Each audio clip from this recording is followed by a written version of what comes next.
Total Smith here. Make sure y'all subscribe to my boy Downtown Deuce ASAP. Come on, man. Destination restoration. Destination restoration.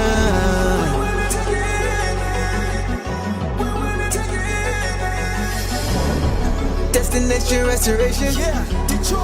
Destination restoration. It's our time. Can you feel the elevation?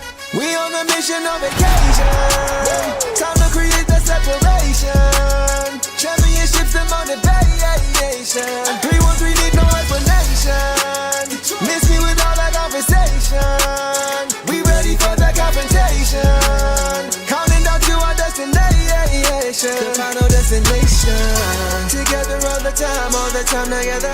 It's us against the world, it don't get no better. We turned it around, that was the beginning. Coming for the crown, you know we winning. Time to put in the work, I'm about to go for steps. Taking our prisoners, it's my time. Yeah, I know that it hurts. Saying break out the church, you don't wanna see me in my prime. The mission is to reach, we're caught in everything. In the city, supporting the dream. Vision new I never seen, we deserve to be king. It's all or nothing, no in between. The clock is ticking and I hope you're listening. Don't touch me cause I'm sizzling. Physicality is tipping and mentality is menacing. The doggone body's crippling. Now the clock is ticking and I hope you're listening. Don't touch me cause I'm sizzling. Physicality is tipping and mentality is menacing. The doggone body's crippling. Feel the elevation.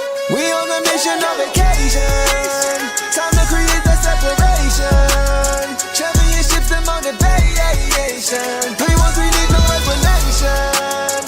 Miss me with all that conversation. We ready for the confrontation.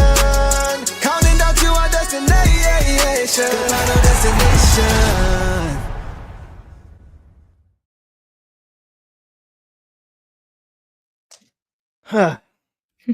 What up, though, everybody? Welcome back to another episode of the Downtown Deuce Show with the boss. Hope you guys are having a decent Wednesday night. Happy hump day to everybody. Boss, how you feeling? Talk to me. I'm so bummed. It was just a very entertaining game, but very frustrating. I'm bummed. I do have, some positives from tonight, as I always do. So it's just a bummer one. We kind of expected, when we went through the list, like we knew that Atlanta was hot. I wasn't necessarily expecting a win tonight, but the way that they closed the second half win, I was hoping for a win. I think we should have gotten it, but yeah, some more things to continue to work on as we approach the playoffs. So that's where I'm at right now.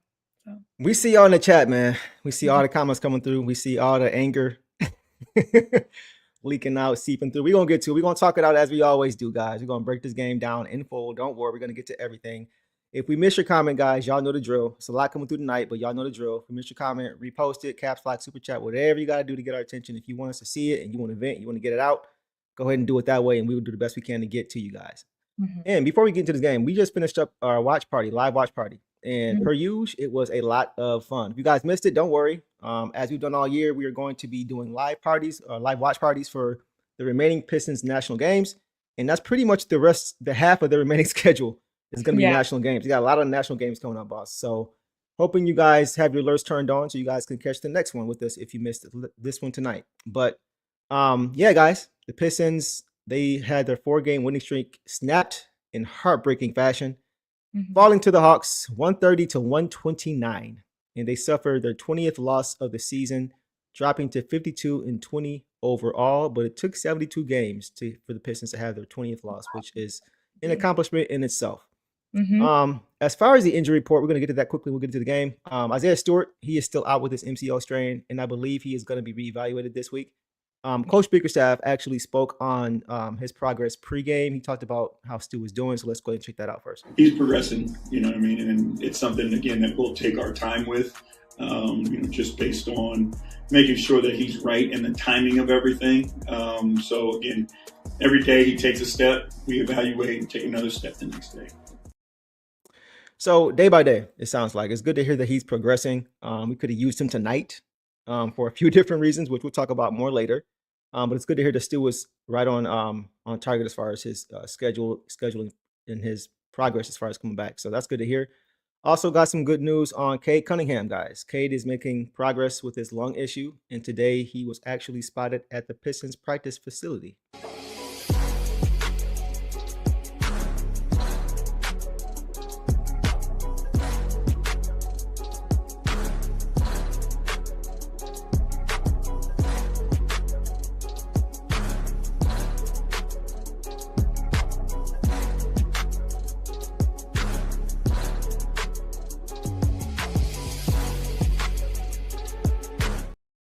So I'm not doing too much, right? But it's just good to see him back in the building. It's good to know that he's able to get some work in, right? But Coach also spoke on the vibes, how they've been since Cade has been back active. Great to have him there. Obviously, his leadership, his personality, his spirit, all those things mean a lot to the group. But for the group to see that he is able to, get up, move around, just be around him, see him laugh, all those things. Everybody wants to see him healthy, and not going through what he was going through. So I think that was big for the group, just to be able to get their eyes on him and see him out there and just, moving around and doing better. So once again, it's just nice to hear that these guys are progressing, boss. I mean, it's been kind of hasn't been a tough go. It's, we've been able to kind of tread water without them. But once again, it's just nice to hear that just his presence alone has been, helpful for the team as far as the vibes and being able to, have him there with them. So that's a good thing. He probably couldn't do too much. He's probably not able to do too much right now, activity wise. I'd imagine he had to sit down pretty much this past week or so and just kind of not really move around. I'm sure you can't really work out. So his conditioning probably is affected a little bit, right? Just having to sit down, not being able to work out. But it's good that he doesn't have to sit down too long without being able to do anything. But once again, you're not forcing him back too soon. You don't want him to have another collapse, which could happen if you bring a guy back too soon. Don't want that happening. So in due time, it's just good to see he's making progress. And then lastly, boss, Marcus Sasser, he remains out with his hip issue. And if you guys were at the game, my guy DJ Chachi proposed tonight. He proposed tonight. That's my guy, man. He's actually the guy who played my Pistons record, Destination Restoration, for the entire season for pregame warmups when they came out. He is responsible for that. So shout out to him. He's been with his lady for a while now, so they are finally preparing to tighten knot. So shout out to my dog Chachi, man. That's a really good dude, great dude, real talented dude. He actually was the DJ for the All-Star game this year, guys. He actually was the one that got selected out of all the teams. So shout out to my guy Chachi, man, for sure. So all right, boss. On the Hawks side, I think they had everybody healthy, right, for this game, right? Pretty much everybody healthy for the most part. Pretty much, yeah. Jalen Johnson was I think a couple G Leaguers maybe, or some names, some big names, but Jalen Johnson was listed as questionable before coming in, but that was made available, which we want. That one big complaint is that we feel like that the Pistons haven't gotten to see full strength teams. So we saw everybody on the Hawks. They showed us their full hand. Yeah. So, guys, the Pistons went with their starting five of Dana Jenkins, Duncan Robinson, Sar Thompson, Tobias Harris, and Jalen Duren. And, guys, the poll is now live. And the question is, what is the biggest reason for this loss? So that is now live, guys. You guys can have it that.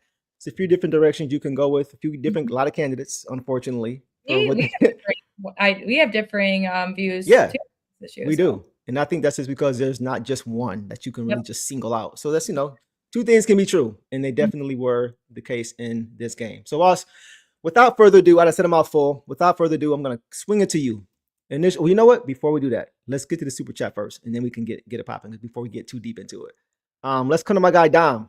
Dom always coming through with the post-game statements. Yes. Dom says, no Cade, no Stu, bad B-ball Paul, terrible first half, terrible rebounding, and it took the red-hot Hawks in OT and a Duren short arm put back to beat you.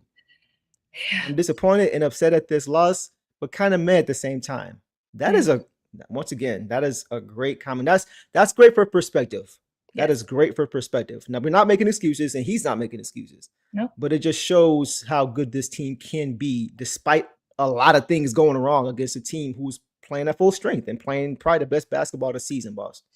Absolutely. And, if that shot by Duren did go in and we won this game, we would still need to address some of the elephants in the room that were bad.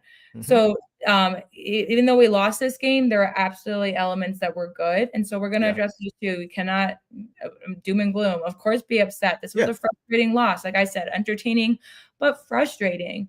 And there's definitely a few reasons why, but there was a lot of good in this game too, that I'm like, okay, this makes me excited for what's to come. But also Don pointed out, we had no Caden, no Stu. I don't like, the unhealthy excuse. But when you're going up against a fully healthy, hot team, and we're a team that I think prides ourselves on being able to still pull out wins without some of our stars, I think today is a very valid, the Hawks could potentially be a first-round matchup, a second round too, if they, end up in 7th instead of 8th place. They're right now in 6th place, but they could fall in the play-in. There's still time. That's a very close 4 teams, basically. But optimistically, again, we've seen their full hand. We see what they can do.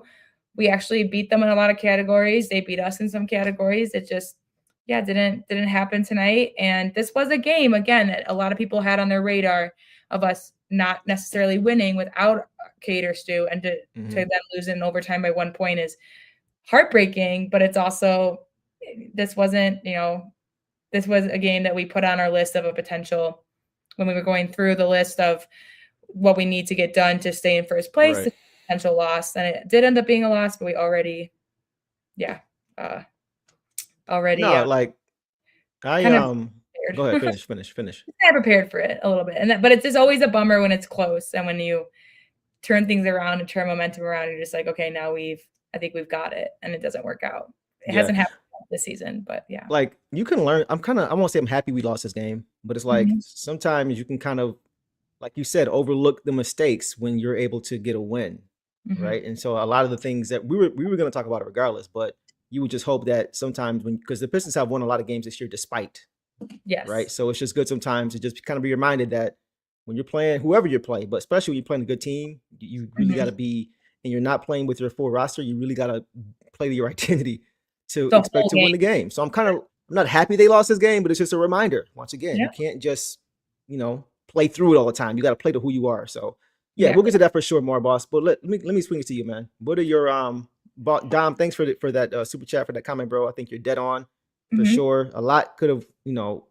went differently had we taken care of our business in other areas.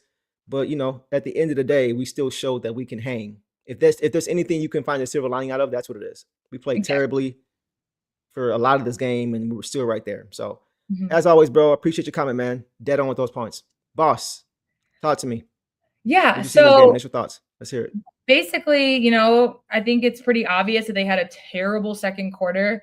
First quarter, I'm just proud of us for keeping up offensively, because that's usually where our weak spot, but we definitely didn't set the tone defensively, and that caught up with us in the second when we kind of just fell off in both areas. So obviously terrible to, let a team score 70 points in the first half, whether we're down 4 or down, or even if we were up at that point, like, that's not our game. We don't let teams get that high of scoring in one half. The rebounding was awful. And looking at some numbers, it doesn't seem as bad as it really looked, but man, did the Hawks capitalize on second chance opportunities that we definitely should have, at least fought for.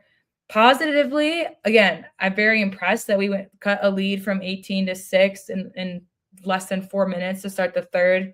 The way we started, I told you during our live, like, there's nothing you can do. You can sit and sulk about being down 21, or you can make adjustments and come out strong. And what I wanted to see was adjustments, and they did it better than I could have expected. I thought it would be kind of a slower burn to get us back into the game, but I was very impressed by that. Asar Thompson's offensive game tonight, and defensive, but he's known for his offensive game tonight, was amazing. Bias continues to be completely steady. And a lot of guys just really, had, again, some positives. We shot 51%. We ended the game 51% field goal. So the offense wasn't the problem. Yeah, exactly. Right? And it was the defense, which boards go into. So that's kind of where I'm at there. And then some individual notes. But again, just like JB just said, that it's a team effort for everybody. It's a team. When we win, it's a team. We win as a team. When we lose, we usually lose as a team. Yes, there were a couple weak links, but it was more of a team effort, especially in that first half, collapsing to 21 down. Rebounding is a little bit of a different issue, a little bit more individual, I would say. But Yeah. But yeah, so that's where I'm at. And I am bummed because we were literally 2 inches of JD shot away from winning, you know. Yeah. And I agree. A little bit of a different move. So of course it's a bummer, but we haven't let these games really get away from us this season. I think it's just another loss it's just another game that we haven't faced this season. And every situation is a learning situation. So that's what we can take from that too.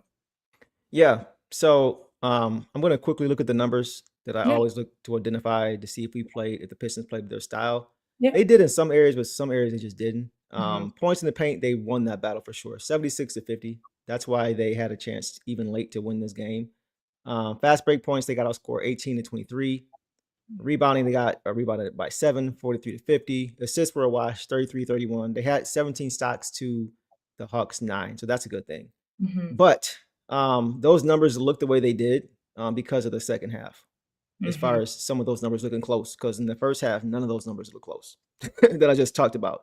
And you guys may have heard me talking about 48 minutes, right? A timer 10 on this show, right? And tonight, once again, for me, showed why.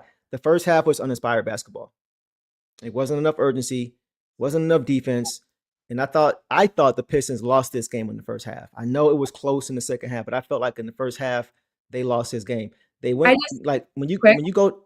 I'm just sorry, real quick. If there's anybody in the comments and you're swearing at other people, telling people to F off or F you, you will be banned. We don't talk to each other that way in this community. Yeah, have your opinions, but don't. Come on, man. Keep it civil. Or else you're gone. Play nice. Play nice. Sorry to interrupt. Play nice. Yeah. Yeah, the first half was uninspired. And that was, to me, was the difference in this game. They came back in the second half, but they went down 18 in the first half, right? To a Hawks team that can score with the best of them. So you do that, you're not going to win most games. And they weren't getting stops in the first half at all. Second half, too. But in the first half, they weren't really getting stops at all. It wasn't even like offensive rebound. These weren't getting stops, initial stops. They just couldn't get stops. So when I saw the both teams combine for 40 points total in the first 6 minutes of the game, first 6 minutes to go in the first quarter is 20-20. That's a problem for me because the Pistons, they can't sustain that kind of play, especially in the half court. You can't give up 37 first quarter points, 36 second quarter points, 73 in the first half, and expect to win. And the Pistons, they scored 129, but they still lost because they don't win by outscoring teams. They win by holding teams under their average and by playing better defense and then getting out and scoring transition. That's how they win. And that wasn't the case tonight. So, because you mentioned the 51% from the field. So, offense wasn't a problem. Beautiful. It was the defense, and it's always going to come down to that. So, like I said, I know they cut the lead down quickly in the second half. They went from 18, I think you said, to 6 in about 3 minutes. Yeah. And so, they even took the lead later on. But they had to play catch up. They had to exert a lot of energy early in that third quarter, and that affects your legs in the fourth quarter. So, at some point, even though you make your run, the Hawks ain't going to lay down. They're not gonna. They're gonna respond with a run of their own. So they've won 14-15 for a reason. It's a really good team. So I thought had the Pistons just brought that urgency that they had in the second half, and they brought that for 48 minutes, like we always talk about, they win this game. But you can't expect to give up 73 in the first half without your best player, without one of your best defenders, and expect to win a game. So, but it wasn't even just the shot making in the first half. It was the urgency for me, boss. There was a possession, and we talked about it, where there were two Pistons under the hoop for a defensive rebound, and they both were watching at the ball come to them while Jalen Johnson streaks into the lane and goes and gets it. It's just the urgency wasn't there. They weren't playing with the urgency and intensity they needed to play with. So, in my opinion, they earned this game. The Hawks, they earned it. Yeah, they earned this game. They played harder and more consistent for 48 minutes compared to what the Pistons did in this game. Go ahead. Absolutely. I think the 48 minutes is just the biggest thing here, because it was clear that whatever JB said to them at halftime worked, because then we did have a great second half. The Hawks just ended up catching on and adjusting, but we never let them get away with it. There were ties, there were lead changes, like we kept up. And while I do agree that, of course, I definitely think it was effort. I guess I'll wait till we get to the poll to share my thoughts on that. So I'll pause there, but I do agree that the 48 minutes is probably the biggest takeaway. Like, I feel like JD is going to blame himself a little bit for missing that shot, but this ain't about JD. I know, but he's going to blame himself. I know. I'm just letting the chat know this. We ain't blaming JD on that last shot. There's no one individual. I mean, I'm even going to have to talk bad about B-Ball Paul, which I never thought I'd have to do. You know, but it wasn't just one thing, as you said. But I think the biggest takeaway is like we can't just let our foot off the gas for a second. Like you have to play 48 minutes of basketball. You have to. And the Hawks are very good and they're very young. And we talked about it's incredible how they made a bunch of moves at deadline and have been so gelled. They look great. I think they're going to do even better next year. Yeah, with more time. But they were tough. But you look at kind of the comeback that we had was so incredible that you kind of look at the full 12 minutes that was just awful. And you think that, and to me, again, optimistically, this game, if we played those 12 minutes well, it would have been a different story. So that's the next the next step is just getting there. But so I agree that that's just kind of what we can take away from this. And these guys will. It just sucks like when we have these games, we do tend to bounce back, but it is just a bummer because it's just I thought at the very least they would know that you have to play tough the whole time because we've had to learn that lesson a couple times. I think we haven't had to learn the rebounding lesson as much as we did today, but the lesson of playing 4 minutes of tough basketball is a lesson that should have been already. Yeah. They got reminded of it at halftime, which is why they picked it up. Yeah. Just a little bit too late. First Class King says, plus it's hard to beat a team over and over. Yeah, the Pistons would have swept them had they won tonight. They were still 3-1 in the regular season. And this Hawks team looks different from the last time we played them. They've made moves at the deadline. They look a little bit different. So, and they were fully staffed. So it was a different team. And I just think that, it's hard to beat, like he said, it's hard to beat a team 4 times. But I also thought in this game, the Hawks, I was just watching the style of play, the game flow. They flipped the script on the Pistons in that first half. The things that the Pistons want to do well and do to other teams is what the Hawks was doing to them. Because the Pistons are not a half-court team. They can play there when you need them to, right? But they don't want to play that way 48 minutes. They want to get out and run. They want to turn you over, get stops, and run. And they just couldn't do that. That's why they got outscored in transition tonight. They couldn't do that. They kept taking the ball out of the rim. And they didn't bring enough intensity defensively, and they had to play in the half court over and over again. It was just wash, rinse, and repeat. Half court shot, clank. They come down on the break. They score. Once again, half court shot, miss. It was exactly what we want to do is what they were doing to us. Agreed. That was for me the biggest thing. So when I see that kind of thing, that's when I get a little bit concerned because it's like we're not even playing to our style. We're kind of trying to outshoot them, or they made a 3, so let's get it back. Like, no, that's not how you play, bro. That's not your style. So that was huge. Like you said, they did wake up in the second half, made it a game, but the Hawks, they made their runs too. Good teams respond, right? For a second, we were like, whoa, are they dazed? Are they going to be? Because sometimes it can get away. When you take a lead away that quickly, it can really rattle a team, and they don't know how to recover. But good teams do. Good teams do, and they responded. And that response told me a lot about them. So shout out to them. The Pistons did turn it up in the third quarter. They got back to their identity, like we mentioned. The more urgencies they played with, the better. They punished the Hawks in the paint. That was big. They got stops, turned that into points. That was big. 19-0 run in the first 4 minutes of the third quarter, guys. And at one point, it was a 30-5 run. Shout out to Abraham for that stat. 30-5 run. They went from being down 18 to being down 2 in the first 3 minutes. But even it wasn't even just the execution or the style of how they're playing. It was the body language, boss. This body language from half to half was completely different. First half, they weren't really into it. Once they saw the Hawks scoring with them and trading buckets and they couldn't get stops how they wanted to early, the body language wasn't the same. Second half, you saw JD getting into it. You saw JB barking on silent. You saw these guys. You saw Dennis barking. You saw guys trying to reignite that pulse, trying to reignite that spark.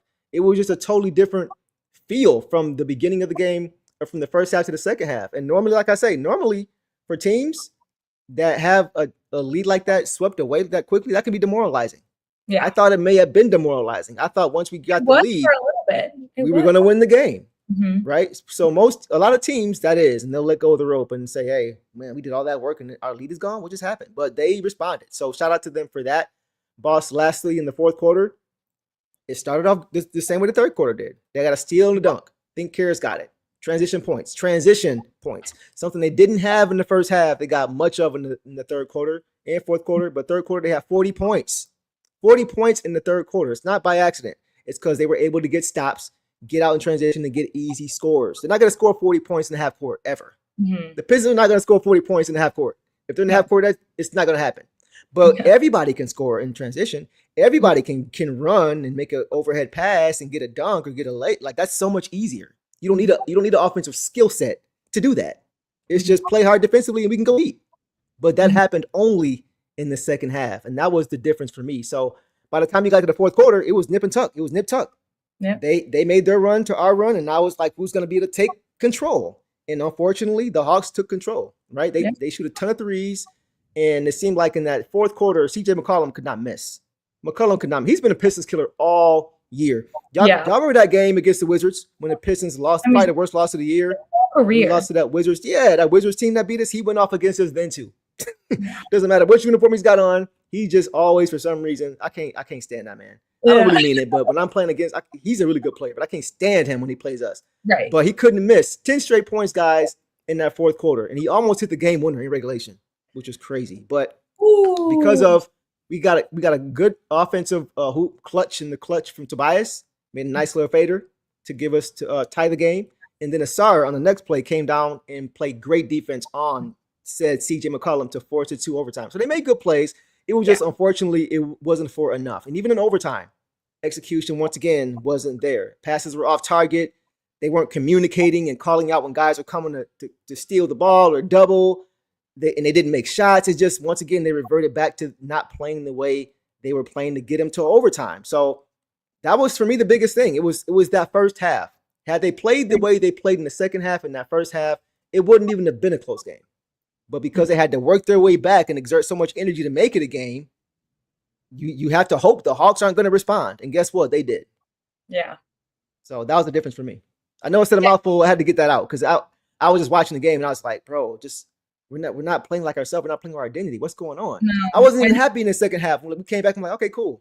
But I was still bothered by that first half. Yeah. 48 minutes, bro. We got to bring it. We got to bring it. I felt good because, there's nothing they can do but improve when you go down. I get it. But once it happens, of course, you just want to be like, because they can't have the mindset of like, well, we let them get 21 points and everyone's going to be mad at us for that. So we might as not even try, But I get why it's frustrating. But I am just glad that they'd made the adjustments. And that's one of my positives for sure. Yeah. Made the adjustment. Yeah. It's just frustrating because we lost by 1 point and we just know that if we didn't go down by 21, it would be a completely different story. Yep. So, yeah. Exactly, Chris. Chris said they thought the Hawks were going to fold when they got the lead. Yes. The Hawks went on an answering run to show them they were still here. Yes, that's what good teams do. That's why I give them credit because they could have folded, right? Yeah. Like a lot of teams have done against us. Go ahead. And they did, I think the difference was like, I don't think they necessarily went on a run. They came because we didn't go up. We went up. I think our largest lead was 5, and then they got the lead back. But then they only led by 5 more the rest of the half. It became much more equal basketball. And I just figured the way that the Hawks were playing in the first half that they wouldn't necessarily just roll over. And I think they were aware of that. I think that we stayed consistent in the second half, but then they truly they snapped out of their momentum shift. Which is what we usually do in this, like the second quarter when things are bad, we usually, I feel like, snap out of it and don't let it get too out of hand, which we did not at all in the second quarter. Right. So credit to the Hawks too for just going back to their game and playing it well.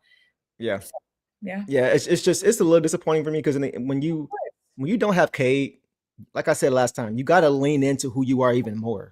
Mm-hmm. Right. When you don't have his offensive output, you don't have him stirring the drink, so to speak, offensively and doing what he does offensively. When you don't have your best player, you got to lean into your identity more.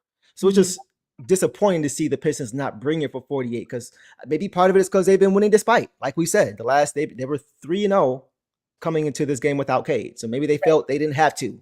That's why I'm not mad at this loss because this is a reminder that you got to lean into who you are 100%, regardless of who you have, but even more so when you're missing your MVP candidate level player. So it's also just a bummer because we're going into tomorrow against the Pelicans, who we should beat. They have been, they just gave the Knicks a run for their money as well. Like they're trying to win because Atlanta gets their pick of all teams, and they're trying to, to keep up spirits, and they have good players.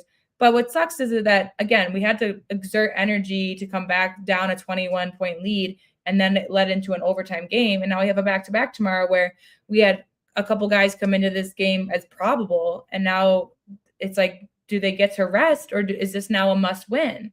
To keep us ahead, which I don't think, again, they're not, like JB said, we're not worried about the Celtics. Like, right. We're not worried about it and it's not because we doubt the Celtics talent. It's just, we're focusing on our own stuff. With the Celtics win tonight, we are back within 4 with our loss, but we've been teetering on the other day, we were like 2.5 ahead of them, and we went shot back up to 5. Right. And Exactly. With the Spurs win and OKC's loss today, the Spurs are only 2. The Spurs are closer to passing OKC than the Celtics are to passing us. So, it's just we've been teetering right there all year between that 4-3, like between 3 and 5 games have been where that's been our lead all year as far as second place. So we're right where we've been all year. Yeah, and so I'm not, and to address some in the chat too, I also don't think this was a coaching thing. I actually thought he coached very well. There was a lot of lineups I did like. We all have our individual beliefs for like end of game lineups maybe today, but the option still made sense. I think it would have been different if the end of the game lineup included like Herter and LeVert over some guys, It included just other guys too. But I thought the coaching was actually like very well done, especially whatever he did. I told Deuce, I was like, I want to know what he threatened them with. Like, what do you threaten them with to make them turn it around in less than 4 minutes? Whatever. It's probably the same thing he said before when we've had lackluster first halves and we came out and played great in the second half. And I also, because you could see the anger and frustration on him in the second. He was yelling at people. They were barking at each other.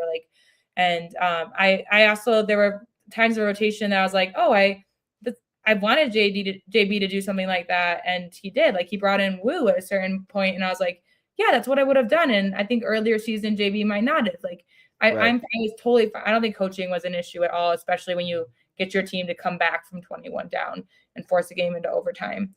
So I just want to put that out there. And that's also why it's not on our poll. I think all of our polls are very valid reasons for why we lost this game tonight. Yeah, and like we said, there isn't one reason.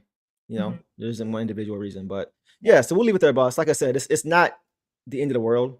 When you consider all things considered with perspective, this was a game we were fully staffed and we play bad and all these different, okay. But even if we're gonna say next man up when they win, then we gotta say next man up when they lose. Yeah. And this was a game once again to have that mentality and to lean in who you are defensively, and they didn't do it. So they're gonna lose games, guys. We're not gonna go 82-0. We may not even get to 60, and that's okay. As long as, in my opinion, if we get first place, secure first place through all the way to the finals, if we're able to get there, then that's still a great season. So we're not even going to talk about that. We're going to lose games, especially with Kate out. It's going to happen. But overall, tough game. So we'll leave it there, boss.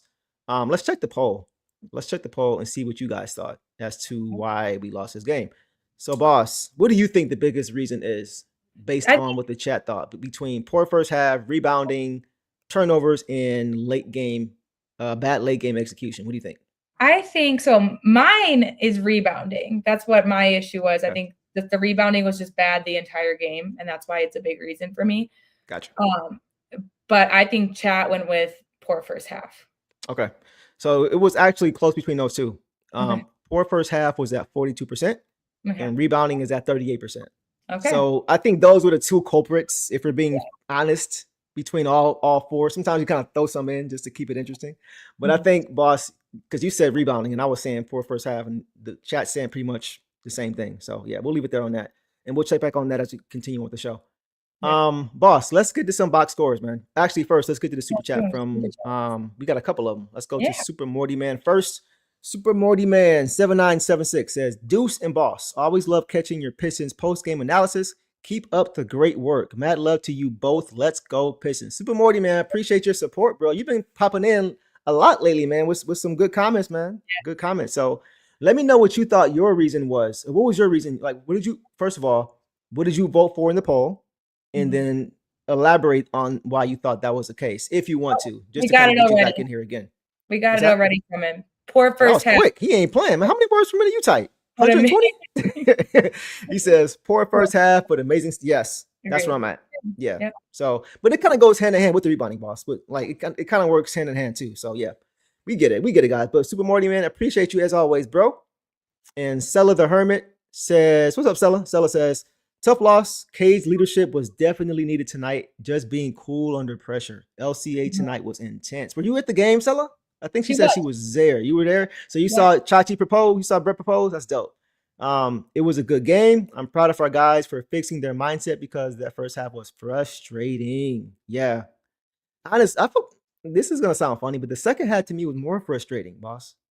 Like, despite because of how the first half looked and because of how quickly we wiped that lead away, it's like, man, what y'all playing around for? Like, if you can take this lead out in 4 minutes in the third quarter, what y'all doing in the first 24 minutes of the first half? It would have been a better pill, an easier pill to swallow if we just continue to kind of play bad and then we could just wipe it away as a bad game overall. But the second half was frustrating because we did come back and it was so close and we had opportunities and we blew some stuff late, like again, second chance opportunities based off of missed rebounds and things like that. Like we did clean up turnovers for first half, second half majorly. We did get more paint points, get JD going. We stopped shooting so many threes to try to shoot ourselves back into it. Like there were adjustments, but the rebounding was just like we just gave them so many second, third chance opportunities to score, and it's just not okay. Yeah, exactly. And the seller says, yes, I was at the game. Oh, shout out to you, man. We're gonna have to link of the game when I actually get back up there. Y'all know we usually here for y'all to do this, but we're gonna try to get to a couple playoff games and maybe some in between. So we'll see. But Sella, shout out to you for going to the game and shout out for your super chat. And once again, you were on the money, man. All right, let's see what else you got as far as comments. Anything else you see? Smoke says poor first half was egregious. 71st half, yeah, 73 to be exact. You're not gonna win too many games playing that way for the Pistons. Poor first. Yeah, so you guys get it. You guys get it. So yeah, we'll leave it there, boss. On that. Now let's get to some box scores and break this game down a little bit further and see how it played out. So guys, let's start with Dennis Jenkins. Guys, tonight Dennis Jenkins had 19 points on 6 of 14 shooting. His 3-ball could not go for him tonight. 1 for 6 overall, 6 for 8 from the free throw line. Decent, not bad. 3 boards, 10 assists. Nice double-double. He did have 6 turnovers, which is not good for him. That's the most he's probably had all year in the game. Probably most he's had in a game by the end of the first half, which was crazy. He had 5 in the first half. So, yeah, and then he had 1 steal, and he played 45 minutes. Sheesh. That's once again, he's the only point guard. So you're going to need your point guard to play as much as he can. He's probably tired down the stretch too, if I imagine playing overtime. But anyway, what were your thoughts tonight, boss, on Tink? What'd you see? Yeah, I think, despite us, maintaining in the first quarter, in terms of matching them on offense, he wasn't a part of that. He had a slow start. He wasn't really getting any points. Like you said, 5 of his 6 turnovers all came in the first half. It was kind of a slow start, yucky start for Danis there, but he turned it around and to end with a double-double, I think is just something to commend. I'm proud of him for that. He hit that clutch shot to help us get to overtime. Yeah, he had shining moments, but the 6 turnovers is just not good. And I talked about it too in the live, is just that he's been getting some hype after coming off of a great game and to be on national TV. And he's stepped up in big moments for us on national TV already. The Cleveland game, obviously the Washington game where he scored the 3, like those are all national. But now, his name is circulating more. And so I really wanted him to, lean into that moment and get the recognition for such a great player he is. And I said it during the live, I was like, well, this makes me sad because this isn't how he plays. And I don't want, this to be put the impression he puts on others. Not that he should care about what others think, but I want the best for him because he's a great player and he's done a lot for our team, a lot of good. Yeah. And so I was thrilled. He did turn around in the second. I think his decision-making was much better. He was finding his own shots and he wasn't turning the ball over. The one turnover he had in the second half was just the one that got bounced off his leg. That was challenged, right? Which was a foul. Yeah. Yeah, it was challenged, but so it wasn't even like a pass or anything, which he had a couple of bad ones in the first half like that. So he had much better decision making, snapped out of it second half. So proud of him for that. And yeah, can't be mad at 6 for 8 free throws. Yeah, and I think he played decent defense, especially in the second half too. And for 45 minutes, like you said, he's like our only point guard right now, so we need that. We needed that from him, but we do play tomorrow. So bounce back. Yeah, I am proud of it. I'm sure that this is a game that he's not going to be happy with, despite recording a double-double. But it is because of his first half performance, and he knows it's not. I think he missed a shot on the first half, and you just saw him like he gets emotional out there. He gets mad himself, so you see. Yeah, it, he like, has some. That he normally makes. Yeah, he's getting frustrated with himself. Him and Asar were barking at each other just in terms of rotations, and that was again first half. That wasn't just them two; it's the whole team, but. Just communication. I saw the communication pick up in the second half as well. So yeah, good finish. Bad start, good finish is where I'm at with Danis. Yeah, that's where I'm at too. The expectation level for him has changed, right? He's no longer just a two-way guy that is nobody's expecting anything from, and anything we get from him is a bonus. Like no, like at this point, the expectations have changed for him, and that's why I think people are being harder on him, and I think it's fair. I don't think a lot of the criticism that he gets when he has a bad game here or there is fair, but it is what it is there. But it wasn't his best game. Because the biggest thing for me with him is how is he running the offense? Defensively, of course, but how are you running the offense? Yeah. I've always say, and I've read my victory lap last episode talking about how when he's got the ball in his hands, I'm like this. I'm just chilling, right? Mm-hmm. And normally I am. Tonight was very uncharacteristic of him. With his turnovers, the way he was turning the ball over, he was telegraphing some passes, just getting caught under the rim with, jumping in the air and having no place to go. I know he's got a crazy vertical, but he still ain't got enough time to really find the guy sometimes to make the pass. He throw it underneath the hoop and turnovers, stuff like that, things he doesn't usually do.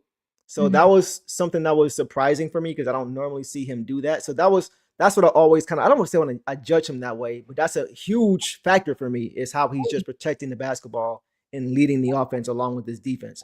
So 19-10 is still nothing to sneeze at. 19 points and 10 assists is still nothing to sneeze at. It's a lot of guys in this league who have 19, 10, and 6, and you're like, even with 6 turnovers, you're like, oh, that's a pretty good game, right? But for what I expect from him, if I'm going to be supporting him the way I do, and I'm going to continue to support him because he can hoop, but if I'm going to do that, I got to be fair when he doesn't do the things well that I'm looking for him to do and that he's looking for himself to do. So this wasn't his best game by any stretch. I was just about to say this, Kevin. Cadis had a game with 6 turnovers too. They know we are challenged as far as ball handling. Hawks play better defense than the Lakers. Yes, for sure. The Hawks also. Boss, you always talk about how you see Danis when he's whipping those passes through. He's like, how did that get through? Yeah. Against a team like the Hawks, that's hard. And very hard. Because they have a lot of wings. You said this. A lot of guys who are like between 6'6" and 6'9", who are just athletes. Crazy wingspans, big hands. Yes, disruptive all over the court. And I think that bothered him a little bit. So it's not an excuse. It's just what I noticed because he usually doesn't make those mistakes. So I think this was a good learning lesson for him. It's still his first season. It's still really his first season in the NBA. So he's still learning on the fly. But even with that, he's got to be better with those turnovers. He's got to cut those down. If he's got 3 turnovers, it's maybe a different game. And it's not his fault. It's not just on any one player. But when you look at how guys normally play and what you expect, he just makes you look at the game a little bit differently. So overall, he didn't play bad. He started off great, 3 points, 2 assists in the first 2 minutes. Like he came out really hooping. It was just later on in that first quarter, the second quarter, he just kind of didn't have much flow. Go ahead. There was like we talked about earlier, there are some uncharacteristically great things from guys we don't see from. Like we don't see 9 from 11 field goals from Asar Thompson often. Facts. But you don't see 6 turnovers from Danis Jenkins and 0 rebounds from Paul Reed ever. Right. So it's like some things just exceeded expectations. Some things fell way short of expectations, and the way that they balanced out tonight was just the perfect storm for us losing by 1 point. Right. Despite. Yep. Yeah. I agree with that. So no, I want to see him. I won't say I was disappointed with this game, but what I've seen him do, and he's not going to play great every single game. But the one thing that I hang my hat on when it comes to him is just his ball security. So 6 turnovers for me, that can't happen with him. And I don't expect that to happen the rest of the year with him because he's usually really good with that. I mean, it's just like B-ball Paul we've seen him get 8 rebounds in 5 minutes. Like, and Yeah. so it's just Yeah. like some of those uncharacteristic things just came out at the wrong time for some people, unfortunately. Right.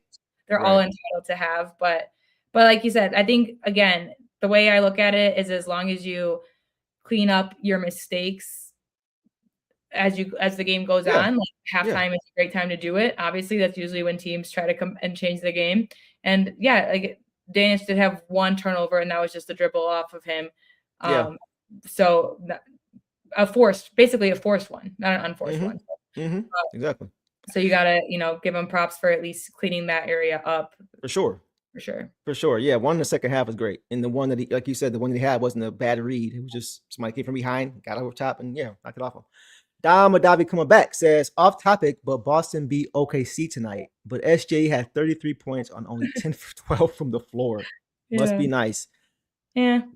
Are you taking the over or under on 2027 when Cade will have this kind of game because he's getting calls?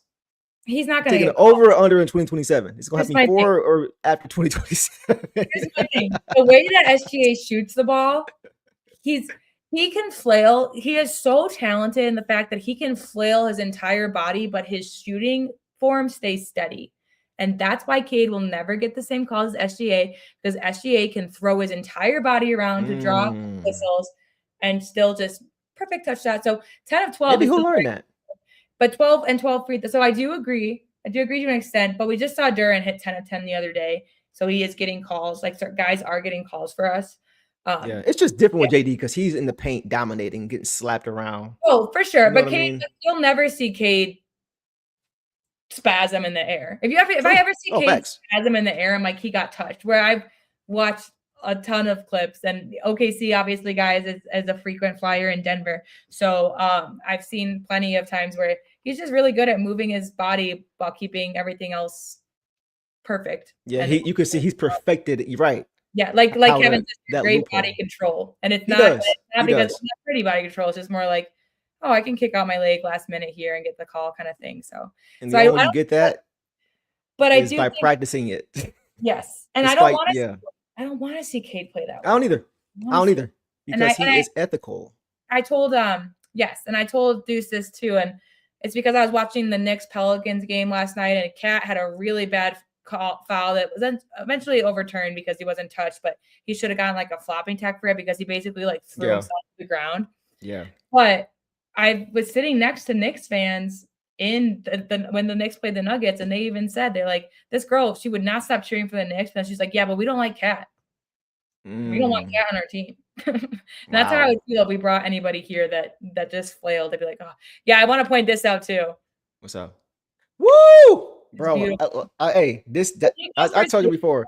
After Cade, Jamal Murray's been my favorite point guard after Cade for the last until Cade came into the league. Like the way he plays the game, and you see him probably more than I do, boss. You live right there. You probably see every game. But I love Jamal Murray's game. He's a beast. He's a monster. And he's also a guy that he can flail a little bit, but he doesn't he just moves his body in his shot, but he doesn't ever. He sells it, but he doesn't initiate or try to the ones that got called on Wu, those 3-pointers, that was just more the refs. I don't know. That I mean, Jamal he didn't shoot it just perfect and not flail, but his style of play, if you watch him, is very a little bit. I agree. So, but anyways, let's get some more quick comment. Oh, go ahead. I was just gonna say, I hope he goes for 60 because that would just be fun. That'd be switch. If you say who got 60 on the Nuggets, you would think Jokic. Yeah. Camille says, hi, I'm getting ready for my internship, so I have to head out soon. Sad result, but a good game. We responded well after the first half. Hopefully we save something for tomorrow. Yeah. Back to back tomorrow night. So you get a chance to wash it away. Right, short memory, but hopefully they still have enough gas because we played in overtime when we didn't have to. Right. So hopefully against a young team tomorrow night coming in who will be rested and not playing tonight are the Pelicans. We'll get to that later, but hopefully they have enough gas to redeem themselves and get the dub tomorrow. So lastly, Super Mario Man says, if Boston can beat OKC, we can beat OKC. Beat Oklahoma next Monday on national TV, even without Cade if we stay. That's gonna be a tough game. God, that's gonna be a tough game without Cade, man. I ain't gonna lie. That's another one of those teams where it's like, if you don't have your full staff, you really gotta play very well as far as style of play. Everybody. So that's gonna be they can't play like tonight and expect to beat OKC. That may be a blowout. So they can't, even if it's just one bad half, right? They can put you away quickly. So they're gonna have to bring it for sure, Super Morty Man. We'll see. We'll see. And I want to say this too, real quick. Miami beat Cleveland too, and guys, Cleveland teams are putting Cleveland above us in chances of making it to the Eastern Conference Finals, like or the win the East, like. And that's another play-in team. Like the play-in teams are good. These are good teams. Like you get like the Hawks have been not only been on a run, but they're a good team. They're not, last place. So it happens. It happens to the best of them. That's actually, that's it. The matchups sometimes are just a little tougher. I agree. And 313 Kurt, yes, I agree. First time All-Star should have been like third or fourth time All-Star this year. Crazy. Slept. All right, a few more. We'll keep going, guys. See what wants to rewatch the Knicks Pistons game for fun. Pick one. Which one? You got 3 or 4 to choose from. We're not beating OKC without Cade. I'm saying I ain't mad at that, bro. It's gonna be we can, but it's gonna be tough. I ain't gonna comment on that yet, but I'm not. That's not even pessimistic. I feel you. Tom says no mic check, no capital letters. ... Detroit basketball. That's all I got for tonight, guys. I can't do the singing after a loss. Tough loss, but still proud of this team for sure. Yes, y'all get it. All right, guys. If tough game with the Pistons dudes play their A game against OKC next Monday, anything is possible. So we'll see. All right, boss. Let's go now to Duncan Robinson in this game. Duncan Robinson, guys, finished with 17 points on 6 for 11 shooting overall, 5 for 10 from 3, 7 boards, 4 assists in 32 minutes. Take off on Dunk. Look, Duncan Robinson, in a game that we desperately needed rebounds, he had the second most with 7. That's great. Thank you, Dunk. Thank you. What? Yeah. Sorry, why you do that to me? I was drinking my water. You said Duncan Robinson. Hold on. He had the second most rebounds tonight? Yes. Get out of here, bro. How in the world? Wow. I don't know if that's a good thing or a bad thing. I mean, it goes to show that he picked it up there. He had that mentality to go and do that. So I'll give him props for that. Wow. And I'll look at it as a good thing. We can't look at it as a negative, but I'll look at it as a guy who good. He had a big rebound late in the fourth over I think Dyson Daniels was behind him and he snagged that. Yeah. Just, helping out where we were lacking. It's mostly a great reflection on him and kind of a bad reflection on anybody else that's bigger than him, which is almost everyone. But yeah, like I said, just proud of him for that. 5 or 10 from 3. I'm not mad at. I know that we wanted him to hit one shot. That it was kind of a bad shot. He was stuck in the corner, very well defended in front of the Hawks bench. Tough. It wasn't way off. It was close, but those are the ones we need him for. But 5 of 10, I'm not going to be mad at. Yeah. 12 overall, 2. No free throws, which usually I feel like he gets to the line at least once. There was a 3 early in the game that he felt like he was fouled on. They really laid off the whistle in the first, and then it was kind of coming sporadically. Some of the calls that it felt like, it felt like a little bit frustrating. The refs were frustrating at times, but overall it was a pretty equal game. So I can't complain. Equal in fouls called and also free throws. So can't be too mad about it. But there were some that's just like timing wise that can get frustrating, but both ends, I think too. That's a bad thing.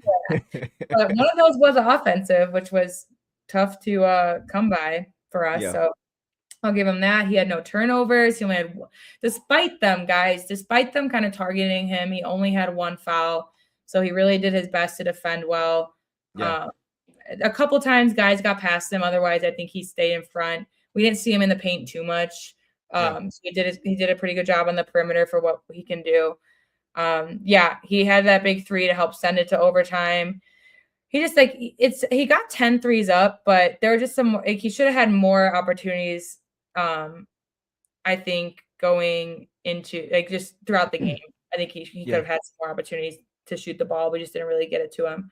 And also 4 assists. That was the third most. So second most rebounds, third most assists. So, and 17 points. I'm not going to ever be mad. Really good game for Duncan Robinson, man. I ain't going to lie. Destroyer Cell says, Deuce had to stop by and say, Destination Restoration.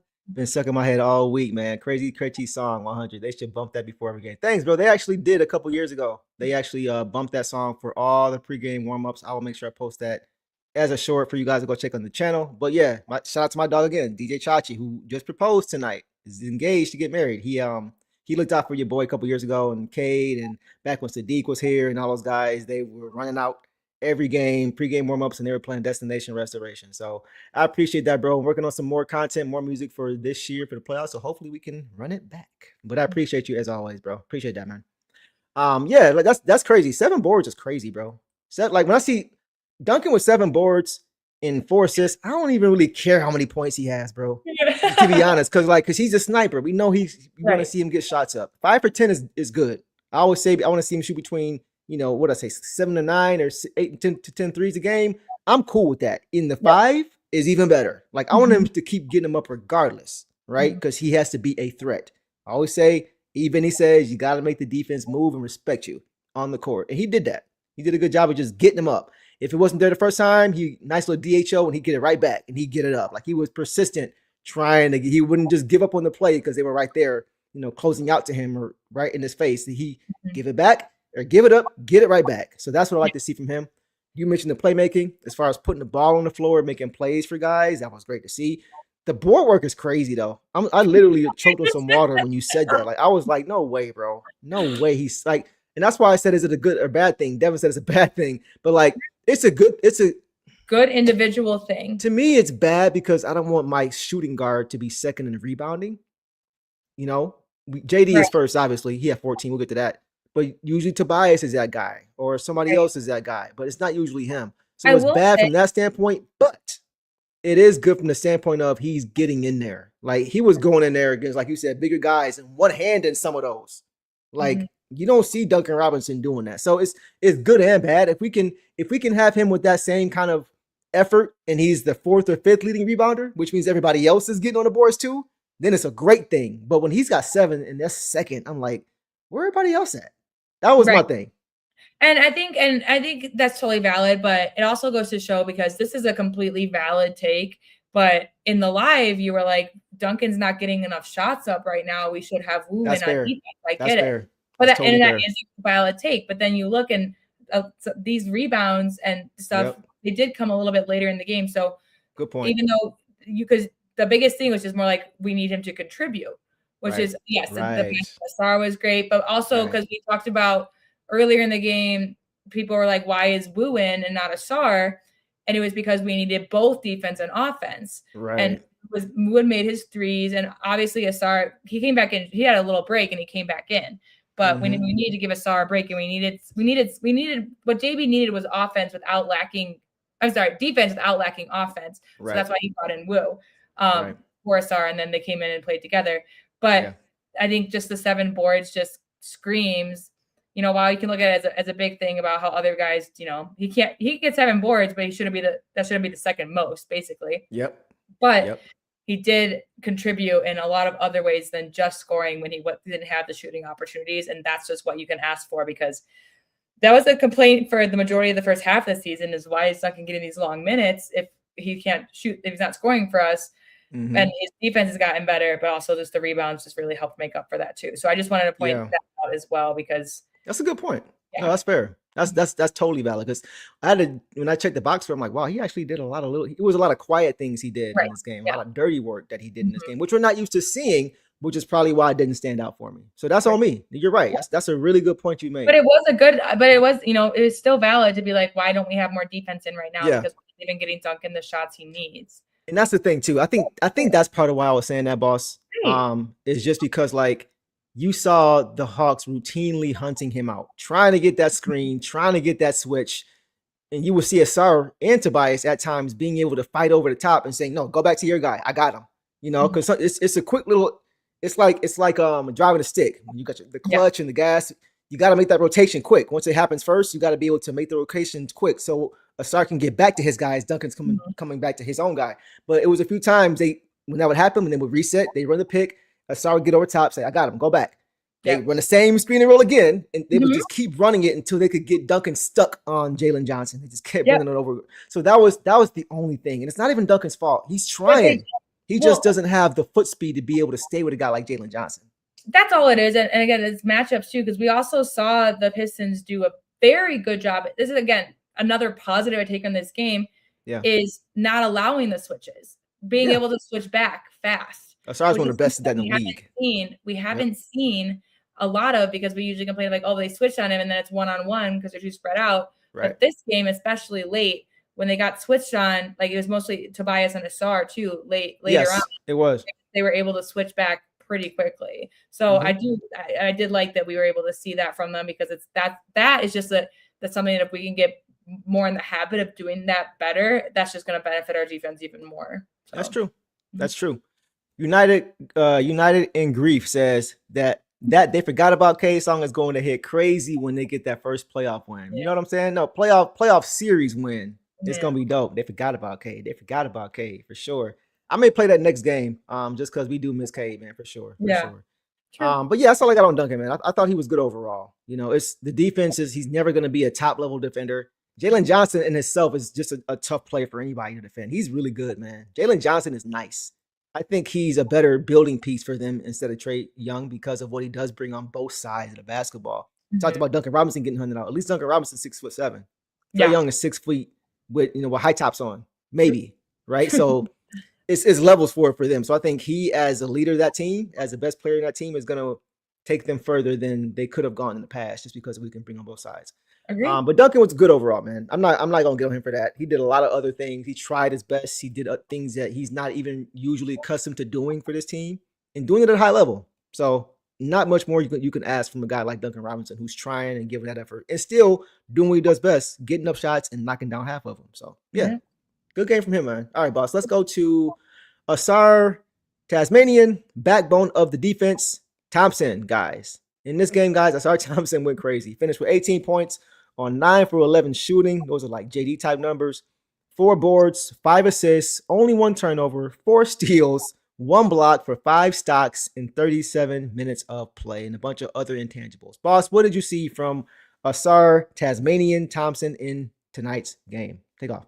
I will say he also had 5 fouls, but 5 fouls in 37 minutes for our best defender is great. It just shows, there's kind of that fine balance of like, we're not fouling at all, so there's no physicality, or we're fouling too much, so it's not. Yeah. And I will take 5 fouls in 37 minutes from Asar Thompson, because he did play for getting 4 steals on a block. He was playing basically, that just shows me he was playing aggressive the whole game, which I think he was. Even when we were slacking in the second, he never wavered. Like his game, it's another reason. This is a bummer why we lost, it because this is probably one of the best games he's had this season, just in terms of defensive and offensive production for this team.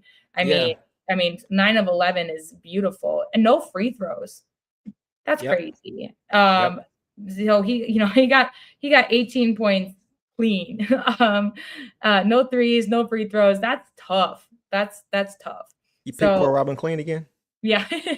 Yeah. I mean, the first play of the game, he had that one-handed hook dunk. That's what Devin's talking about. Yeah. So that was crazy.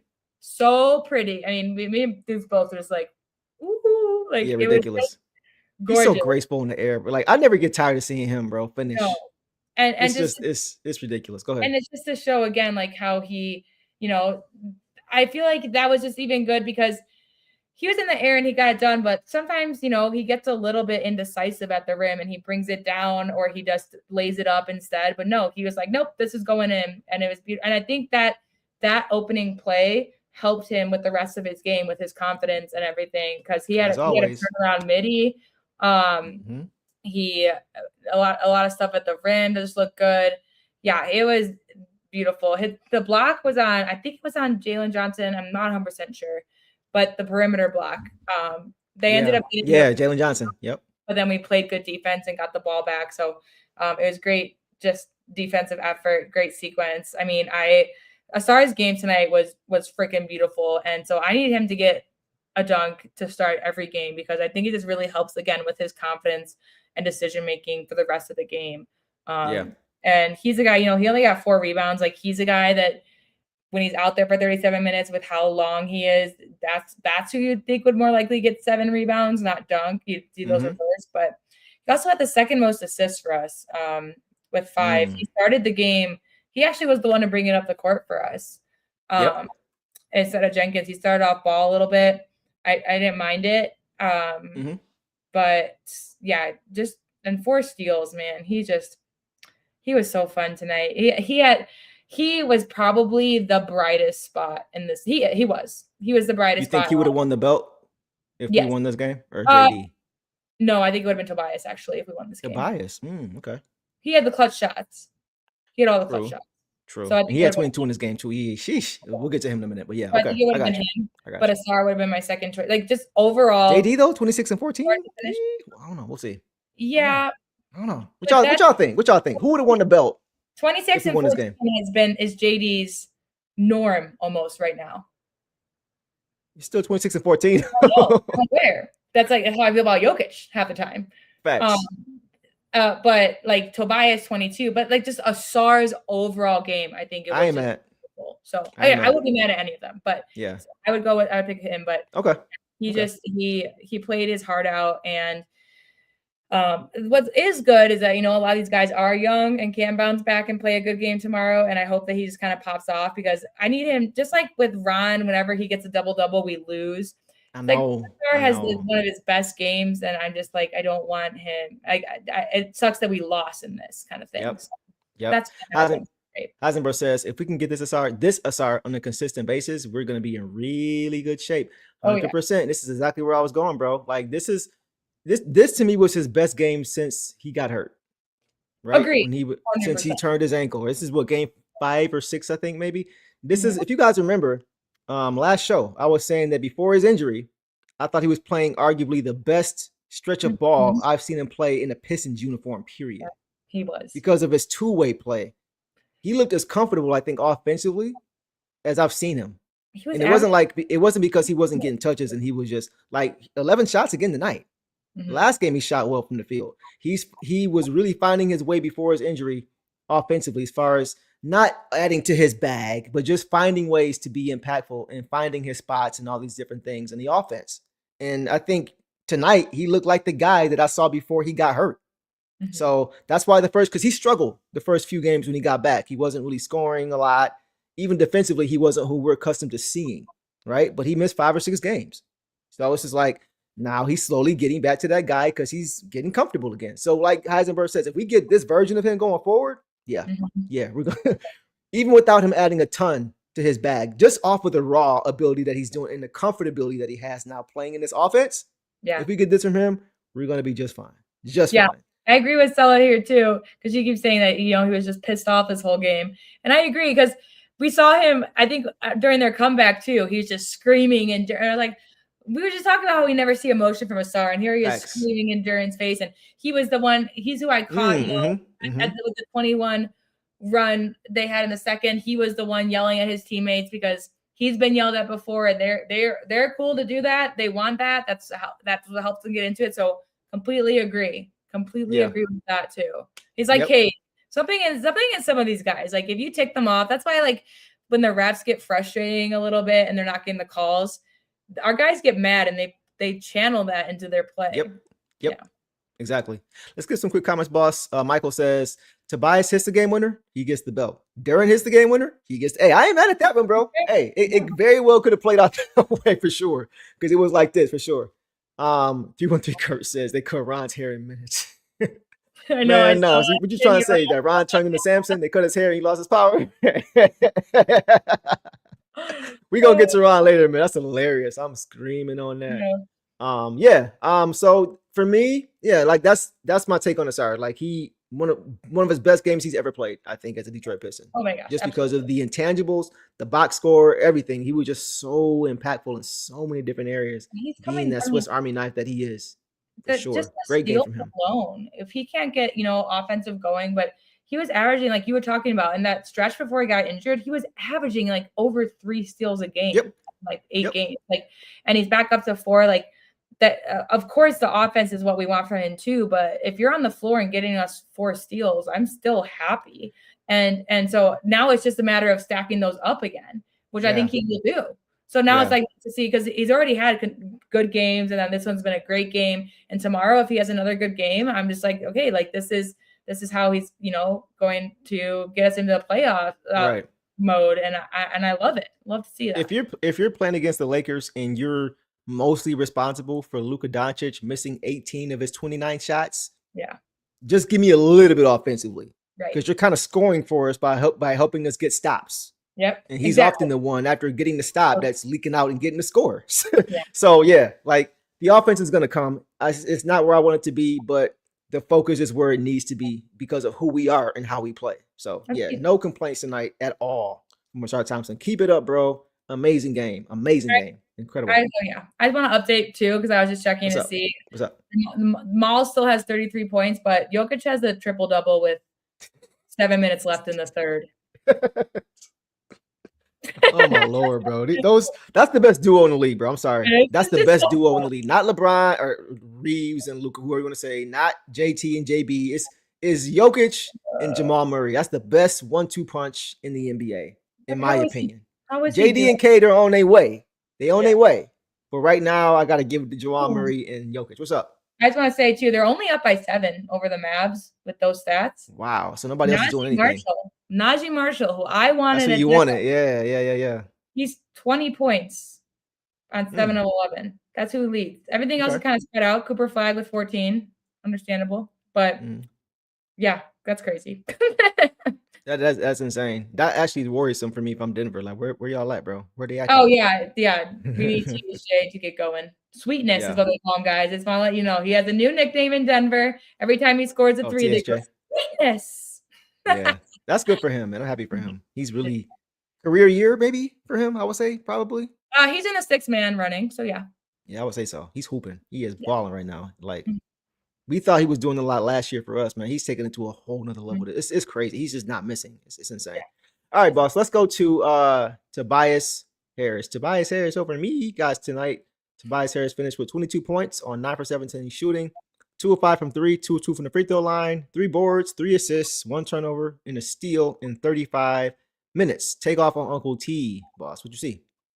Yeah, gosh, can't be mad at him offensively. I mean, 22 points. He had some really clutch baskets. Of course, the one late would have been amazing, but it wasn't way off. The woulda, shoulda, couldas, we can go on and on about, but just some clutch baskets to get us to that point. Yep. He like you said in the third, to get us going, who did we go to first out of the half? Tobias Harris. So usually, he helps. He had 3 rebounds is kind of low for him with the minutes that he played, but where he has been the guy who comes in, and what we need from him is what we get. I think he got beat a few times. He can't keep up with when they're all young. And then you got CJ McCollum, who needs to be guarded by our best defender because of the way he's playing. Yeah. When the rest are young, it's tough for Tobias. We're not going to see it a ton in matchups, but we will see it. He usually has at least 1 or 2 people that he can reliably guard. But It was tough for him today there. So to make up for that, he just really just punched it in on offense, and you can appreciate that. We needed the run in this after the second, and he gave it to us. To also have a steal is huge. He dunked on him early. Love to see that. Man. He was determined to get that dunk sometime this week, boss. Yeah. He tried last game against the Lakers. He tried it again tonight. He was going to get his dunk this week. Yeah. And it's just so funny because even when he goes for the dunk, the dribble is next to him. I'm like, how is side dribble not grabbing that? Like, how is But I think it's because no one was expecting him to give up the dunk because he had someone open. I don't know if it was Dunk or SR, but he had someone to give it to. So I think they were just like, they'll let him pass it out. But no, he went straight to the rim and got it. Loved it. So I'm thrilled with his game and his output. Of course, we would love to see him hit that game winner, but again, shoulda, coulda, wouldn't have even been there without him. So thank you, Tobias, for the 22 points. The turnaround jump shot is just beautiful. 2 of 5 from 3. Can't be mad about that either. The corner 3 has just been money for him. Made his free throws when called upon.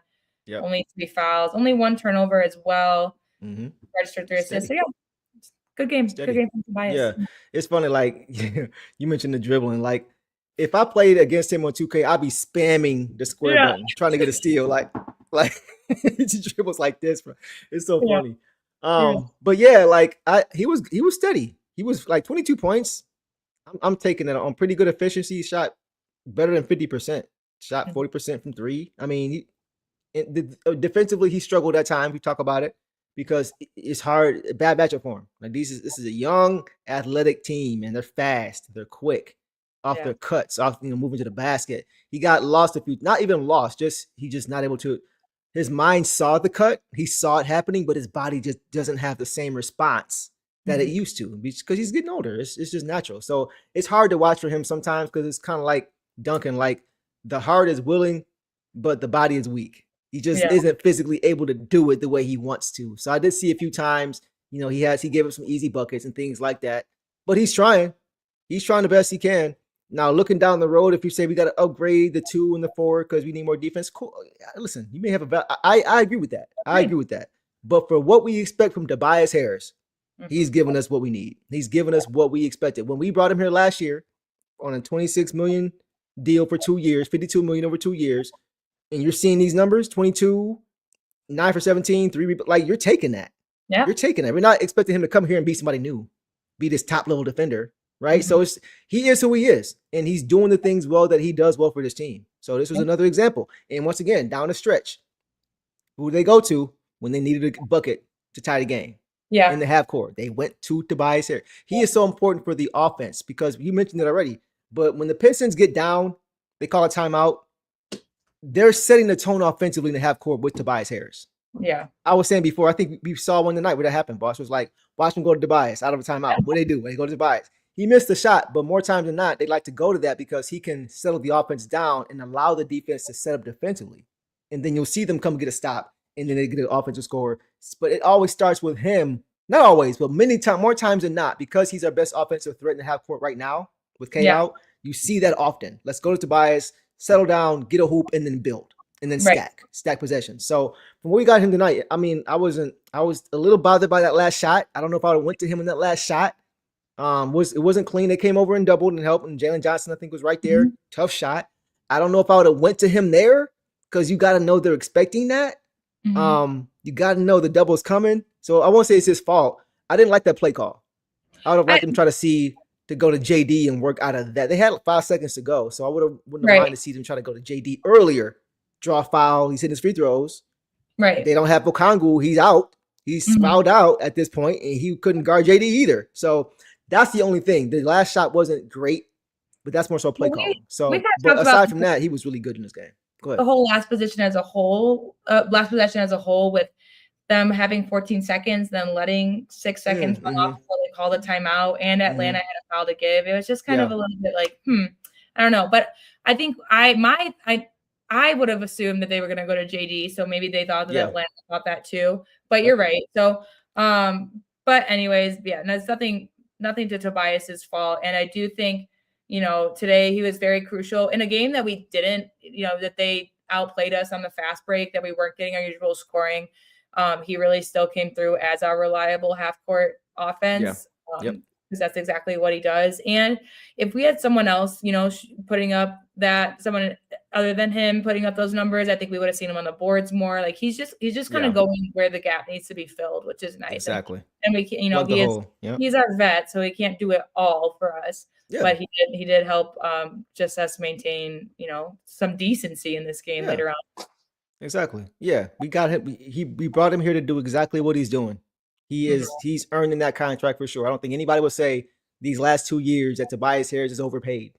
Yeah, nobody's saying that because he's doing exactly what we want him to do. So yeah, I thought he played very, very well, and he's doing things that he doesn't normally do or that really don't fit his style as a finesse player. He's doing a lot of dirty work, like you talk about. He's on the boards. He's helping JD out on the glass, tapping the ball away at times so they're not getting offensive rebounds. When he can get to it, when it's not a long rebound off a three and you can't get to it. When it's at the rim and guys are battling, you're seeing Tobias in there. When JD's contesting the shot, you're seeing Tobias come around as his backside help, which would take Stu off because that wouldn't happen too often when he would play.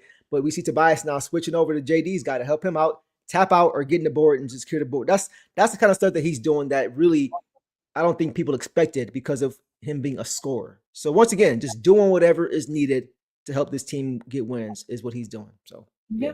Absolutely. All right, boss. We'll leave it there, man. Yeah, so Sella, he's earned every dime for sure. I agree for sure. Keymaker says, I agree, dudes. I would have rather swapped the 2 plays or fake going to TH and he goes us. Right. Or allow play to us. Yeah. Just to switch it up a little bit. I mean, you could be right, boss. They were thinking JD's dominating. Let's go. Who knows? But he did get off in time to give JD a chance. Facts.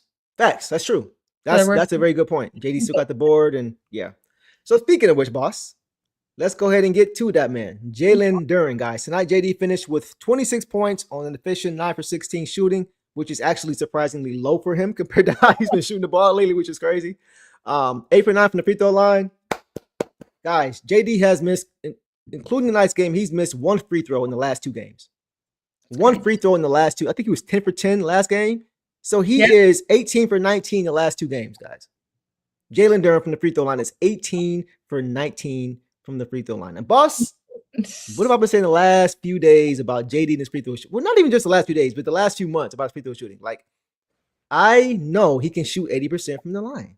Yes. Consistently. Yeah. That was my goal for him coming into this year. And I was hoping that was going to be a goal for him coming into this year because he can do it. Mm-hmm. It's all about focus for him. I know he's getting hacked and going to the line, and those welts on your arm and your shoulders, even as big and strong as he is, they start to add up.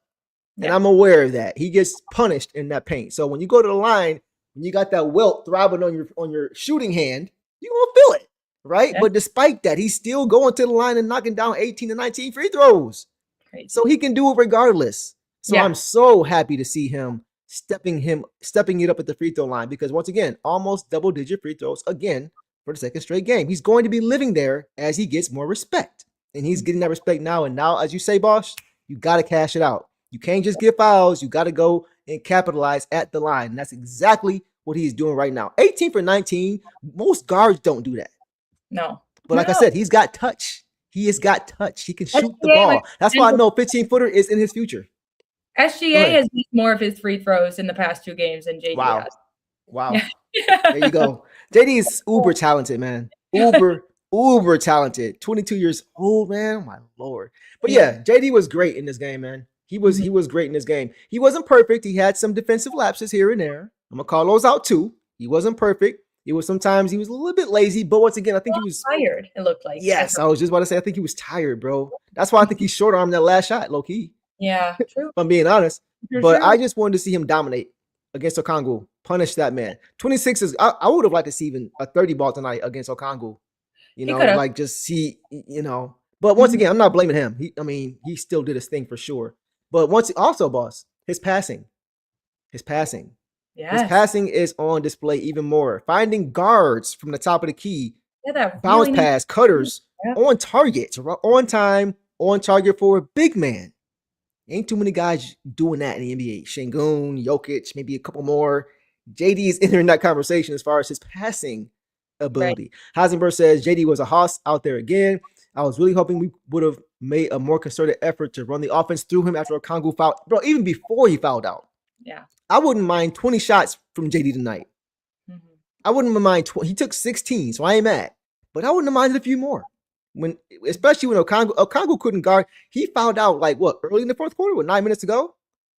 So it was plenty of time to go, and he couldn't guard him. And he's their biggest guy. So when he goes out, it's time to eat, bro. Food, whoever it is. I don't care who it is. Jalen Johnson, whoever it is. All those who who. So yeah. So that was my only thing. Like, get him the ball, feed that man even more. But aside from that, he was great. He protected the paint pretty well. He had some nice help side deflections and blocks at the rim. Yeah, Devin, for sure. It's like, man, feed that man. But overall, man, once again, JD is a budding star, man. He is a budding star. It's really scary. It's scary hours how good he's going to be in just a couple years from now. Yeah. Sheesh. Go ahead. It's 26 and 14 again, nothing to scoff at all. I appreciated his bounce pass. He had a really nice one to Jenkins early in the game that looked like Jenkins-esque. It was very fast, and he caught it. But then he had one that was also laser fast, and it was a turnover because I think it was to dunk, and he couldn't hold on or hurt her. But still, good job for him because I'd rather have a laser than like a lackadaisical one that gets picked off. Facts. Yep. I have to say his split for rebounds was 7 and 7. And we had 14 offensive rebounds, means that he had half of our offensive boards, which we definitely expected compared to the Hawks. So I have to give him credit for that. I love the effort on both ends. I love a good split on the rebound. So he split it and he still led in both. That's crazy. With 7 defensive, Dunk had 6 defensive. Right. So, that's crazy. So that was awesome. He also only had 1 foul. Wow. Yeah. Yeah, which almost makes me want to be like, be more aggressive down there. But to be fair, the Hawks were mostly perimeter. They were mostly Exactly. so Yes. who's he gonna foul? He's not gonna foul Yeah. Okongwu. Which Okongwu did only have 11 points and 1 rebound in 24 minutes. So Yeah, he won the matchup maybe easily. Yeah. presence. Jock Landale had 5. Jock Landale though had 10 rebounds. No. Okay. But yeah, so JD, he actually I'm just checking real quick because I just saw it. Dyson Daniels had 13 rebounds. Wow. But yeah. But that's but JD still led the game. We just needed one of again, that's almost like Asar. It's like Asar did great in literally every other area, but if he could have had more than 4 rebounds, it would have been like perfect. But I'm not gonna fault him for that. Because of everything else he did. But yeah, so obviously another fantastic show up from JD. Like I said, I know he's kicking himself for that last shot. It looks so good. I was like, yeah. Oh man, such a bummer. Just a bummer. But like I said, if it won, it'd be almost a different kind of tone to this. But we're calling out the good and the bad. All that tells me though is that next time he has a game-winning opportunity, it's gonna go in. Oh yeah. Well, that's how it goes for me. I just felt bad. I wasn't even disappointed in him. I just felt bad for him. He's ought to have been a perfect cherry on top for his night. Good look. He understood the clock. He got the offensive board. Time. People said, he got it off even just a little bit too quick, but I think any more, which indecisiveness would have been better guarded, would have been even tougher. I can't get mad. Like you said, a little bit tired. There were times that he got out hustled.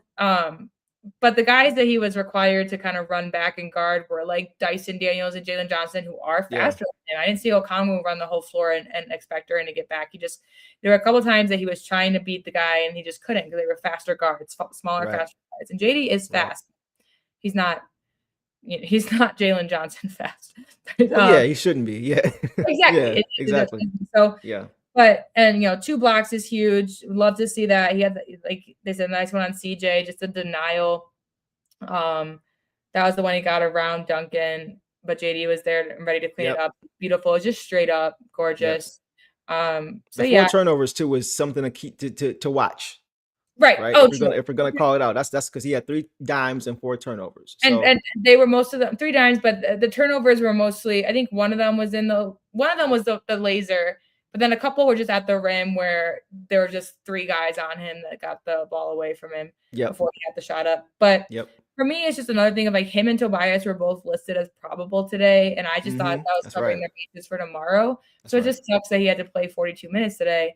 And if we don't have him tomorrow, we basically just have B-Ball and Tolu, which is fine for me against the Pelicans. Like, again, like this is a chance for these guys to rest. But since we didn't pull out the W, we may expect him to play now because we don't want to stack losses again. So we want to bounce back and win this game. And so hopefully, he looked healthy enough to play today. Hopefully he feels good for tomorrow kind of thing. So, and it's a home game, right? Yep. This is the last home game of the homestand, 4-game homestand. Okay. Not of the season, just of the homestand. Okay. No, not for the season. At least they don't have to travel. So rest his body up a little bit tonight. So that's the only thing is like, I wish we didn't have to rely on him for 42 minutes, but he was still, especially the second half, he just really bounced back and remembered who he was and who he was playing against in the paint. So. Yeah, exactly. Sella says, one thing makes my brain itch. Why was JD bringing the ball up? Maybe it's a play. I don't know. JD feel bad because he immediately just left the court. Yeah, I don't like seeing that. Like if you're a big, I'm not the biggest fan of you trying to, if you want to bring it past half court, cool. And then find your point guard, cool. But I've never been a big fan of our big man running the break. And he hasn't really done that a lot this year. Last year, he was on some other stuff last year. He was hot dogging at times last year, trying to show off his offensive skills, right? And he locked in defensively and then everything changed. But it doesn't happen as much this year. I'm not going to get on him that much because I don't see it because I'm looking for it and I'm not really seeing it. We always talk about guys who can board and push, rebound, and then push the basketball. He hasn't been doing that a lot this year. He's been finding his point guard more times than not. But I did see that tonight, Sella. So I'm going to keep an eye on that. I don't think it's going to continue much. But like I said, if he's capable enough to be able to bring it past half court and then, finds his point guard, something like that. But anything other than that, I'm cool on that too. So I'll put you on that. Yeah. Chris says, who's better, Duren or Drummond? Duren. JD. And I love Drummond. I love Andre Drummond, but I think JD's better. Especially at 22. At 22, yeah. He's I better. think A big part of it is who he played with, though. Reggie his- Jackson versus Kate Cunningham was a big difference. I ain't going front. his And I like Reggie Jackson, but it's levels. Go ahead. his bag is better than Drummond's was in the early years. Yeah, for sure. That's kind of where I'm at. And I don't see Duren necessarily having a mental fall off like Drummond did with us, which he admitted to. I think part of it too is that he has guys around him who can help him develop. He's got a coaching staff that can help him develop. Like these guys, you know what he said about JB Bickerstaff, about how he poured into him this offseason. He poured into him he worked on him one-on-one. Drummond didn't really have that. Not to the level that he needed as a young guy who's trying to be the best player on his team. And he was Go ahead. He's found a good niche with the Sixers. Yeah, for sure. Yeah, so. He's a good dude too. I met Drummond a couple of times. He's a real cool dude, man. Real good guy. As long as you bring up your faults, that's fine. Like he admitted, he's like, yeah, I did not care. He warned young guys. He's like, look what it got me. It got me a crap contract because I just stopped doing crap. And now he's back. He's getting better. So learning. Once again, love a guy like having the veterans around you is important. So true. And he didn't have that. Mm-hmm. He was not put in the best situation. So, you still got to take care of your business. But I think JD is in a great situation. Great situation right now for him to be able to develop the right way and grow the right way. Good question. All right, boss. Let's keep it pushing. Let's go to some reserves. Let's start with Karis LeVert. I'm gonna just get out the way. Let's start with Karis LeVert in this game. It's not all bad for me though. I ain't gonna lie. It's not all bad. We're gonna get to it. Guys, tonight Karis LeVert in this game have 4 points on 2 of 7 shooting, 0 of 3 from 3, 5 boards, 2 assists, 1 turnover, and 2 stocks in 15 minutes. Boss, take off. What you see on Karis LeVert? All right, guys. He had a very bad start, and he got benched. Yep. We saw it happen. He had a bad start. He got benched. So that's just where I'm at there. I mean, what can I say? He had 0 points, a turnover. He had 4 points, didn't he? He had 4 points. He had 0 points when he first got benched. First half. Oh, okay. I got you. 0 points in the first half. Okay. Yeah. Those 4 points came quick when he was put back in the third. Because remember, I think I brought it up in the live. In the first half, they brought in LeVert first off the bench to play next to Jenkins. And then they brought in Herter and other guys, and it rotated to LeVert as the starter. Yep. And then the third, they brought, because then he had that stretch, and he played basically the rest of the first and a little bit of the beginning of the second, and then we didn't see him again because he played that. And then the third, our starting lineup, and they brought in Herter first to play next to Jenkins. Right. And then LeVert came in, and he played short minutes in the second half, but he got 4 points, and he got those quick, and he got them when they were needed. He was a part of our comeback. I agree. And then he played good defense. He had no fouls. He played good defense on some guys late in the game to just help deflect. He did have a steal, but he also was a little bit more disruptive. So again, just a better second half, but he only played 15 minutes. And that just also shows Kevin Herter played over 20. It shows that coach is seeing what we're seeing. But right now, I think he would have even played less if we had a little bit more health to us, but we don't. Exactly. So we needed a ball. We needed someone to handle the ball when Jenkins was off the court, which Jenkins still played 44 minutes. And that's why. Taking into account overtime. LeVert didn't play in overtime. So people would say like JB relies on LeVert too much. Like no, like LeVert earned his minutes in some of these games, these past few games. He earned some opportunities because he has been good, or at least consistently better. And then he fell off in the first half. JB benched him in the second. We didn't see him till halfway through a little bit through the third during our comeback. He contributed to that even more. Did well. We didn't see him most of the fourth, and we didn't see him in overtime. But so what he did, though, is make adjustments at half, do better for this team. He played harder. So I mostly just commend him for the adjustments that he made personally. He also was third. So I think someone pointed out earlier, this was Michael, pointed out Karis 5 boards in 14 minutes. That's good board work. Boards good in board work. Cluster. Rebounding game. So some positives later on, but slow start didn't help us in the second when we really needed the help, but something switched for him. So I at least can appreciate the way he finished the game because he really did help momentum in those moments. Agreed. 100%. Cleaned it up completely. We just didn't see him later on, I think, because we just kept Jenkins in because Jenkins was popping off and LeVert is supposed to be our backup right now with Sass and Cade both out. Exactly. So tomorrow, I think we'll see some more of him. Not saying a lot more. We're of gonna him. see him as long as 44 Kate is out and Right. maybe Sasser's out. We're gonna see him. Yeah, Right. for sure. But with tomorrow against the Pelicans and their bench, like they have again good players, but their bench is it'll be interesting to see how he does as a vet point guard in for us when their bench is in and they have a lot of young. I'll be curious, but Him against Jeremiah Fears would be interesting. I think he is closer to 18 at 20. True, but Fears is a starter, I think. Well, no, he's not. He was, and then they switched it up a little bit. Yeah. So we'll see there, but you're right. That will be interesting, but I think he can defend Fear as well. I think for sure. It's just gonna be fun to see. Yeah.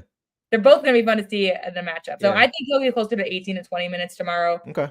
I think we'll see him next to Jenkins as well, like we did early this game. So, but yeah, bad start, good finish, like I've said about other guys in this game.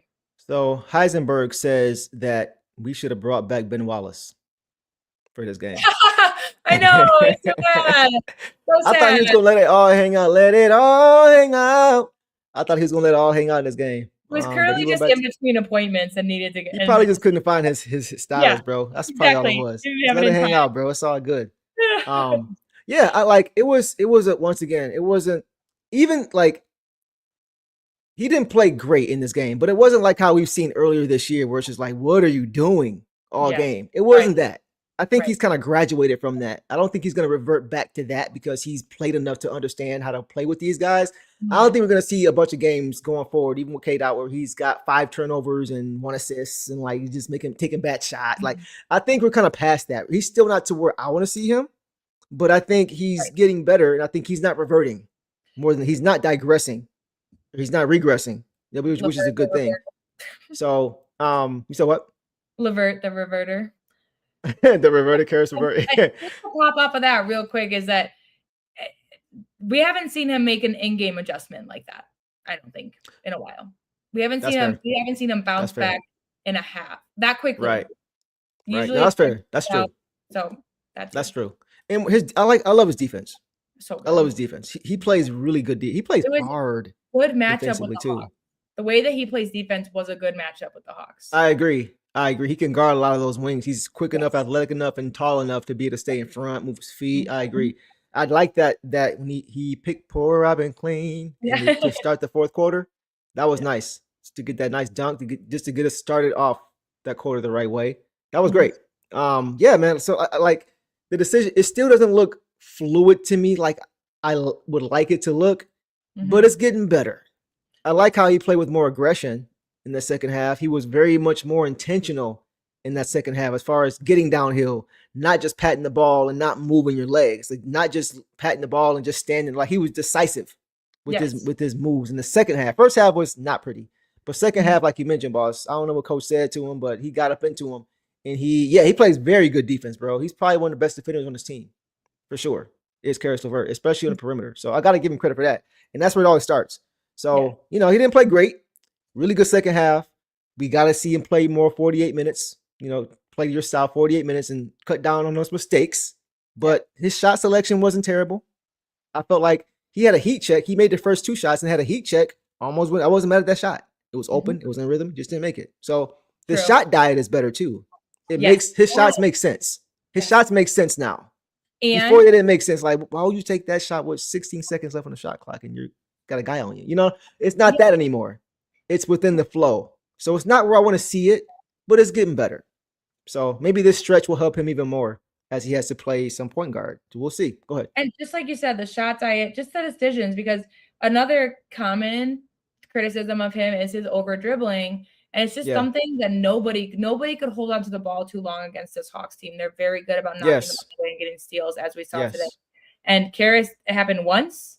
That was his turnover, I believe.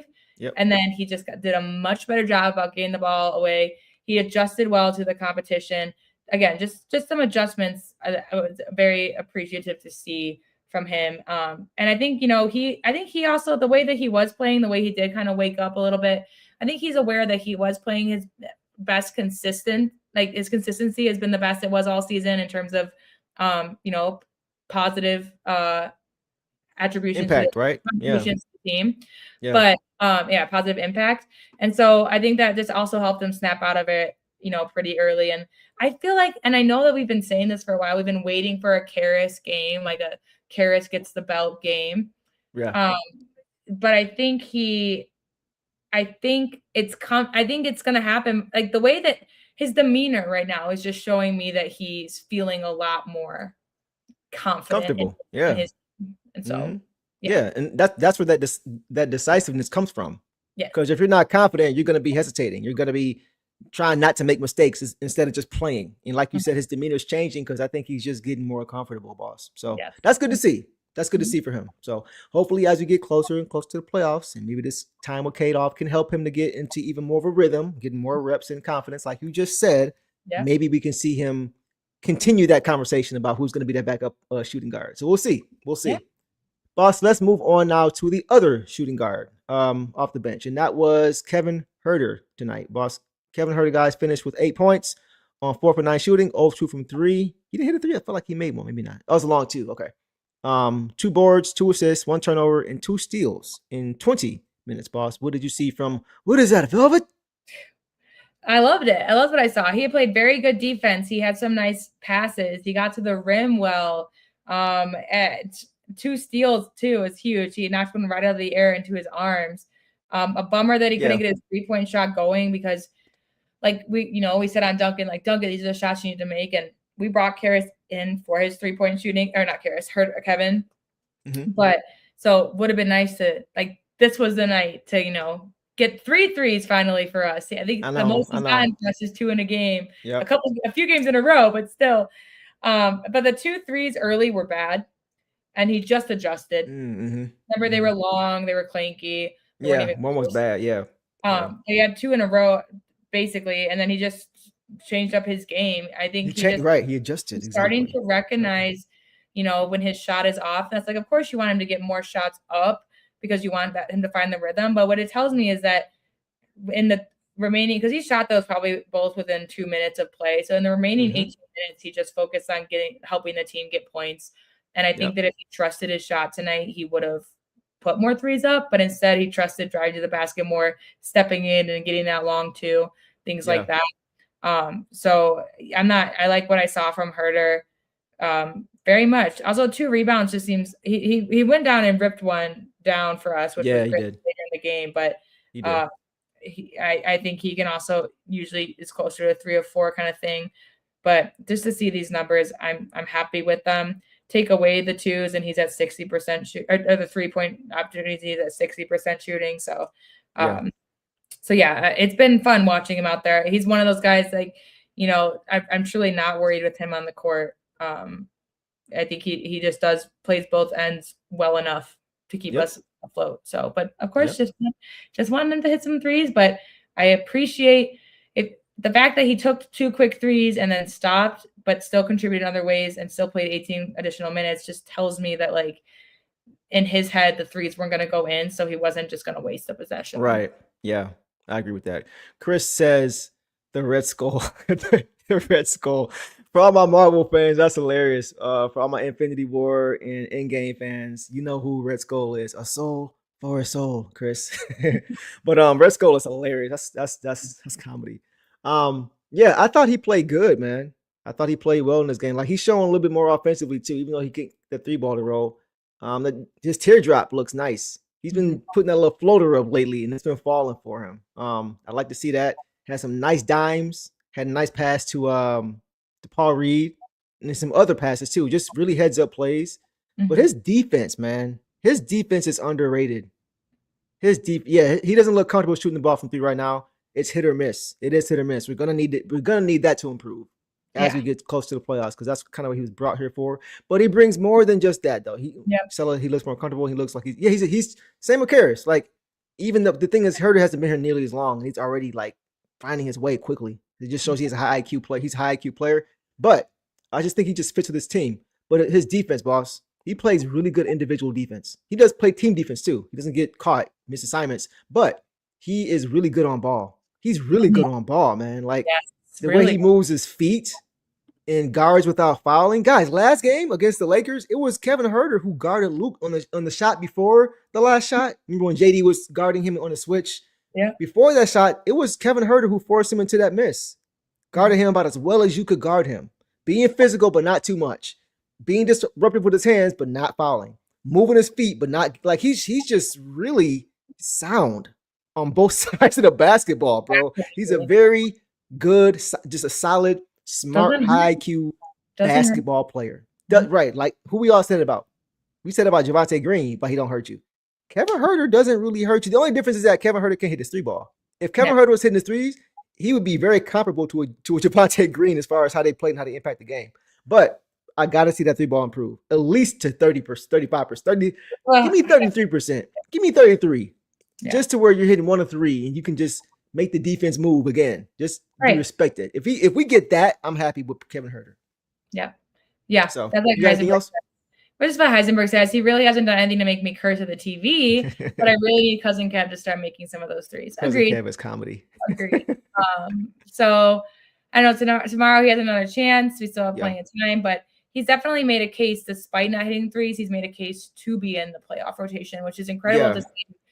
That's who I want. Something that neither one of us thought we were going to say when we got him at deadline. I trashed him. I completely trashed Huerter. So I would never have been like, I was like, he's here for contract. He's going to sit on the bench, blah, blah, blah.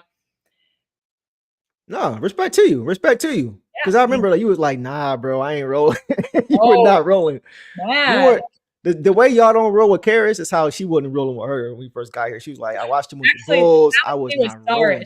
I was like, if I see Saric no. in a Pistons jersey, I will. Yeah. If I saw him doing interviews here, I'm like, why is he even here? Like, just tell him to stay home because he ain't gonna be a Piston, bro. And now I see Kevin's face. That's all you're like, I have some like these are human beings, and I'm just like, I'm so sorry. I was so mean to you. That's all good. It's all good. I mean, you giving him credit where it's due, you know. But then, start hitting some threes and completely invalidate me. That's what Sella's saying. Nah, Deuce, we need a 40%. Has he ever shot 40% for a season? Oh yeah, that's where he has. Okay. You're right. Right. That's when I was really high on him for sure. Right. When he got the red velvet nickname. Right. Yeah. If we, I don't know if we're gonna get 40, Sella, but give me 35. Give me 35. I said 33. Give me 35.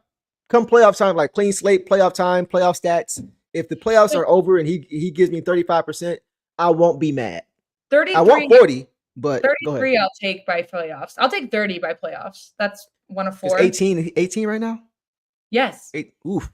Ouch. So I'll take 30, 30 to me, the volume that he does shoot, 30 to me guarantees a 3 a game. So I'll take that. By playoffs in 10 games? Sure. I know, right. It's right around the corner, right? Yeah. By the way, I guess the Sixers just hung 157 points on somebody, boss. Somebody was saying in the chat that the Sixers hung 157 points on the Bulls, probably because Kevin Huerter ain't there to guard. Oh my god! But Devin said 157, bro.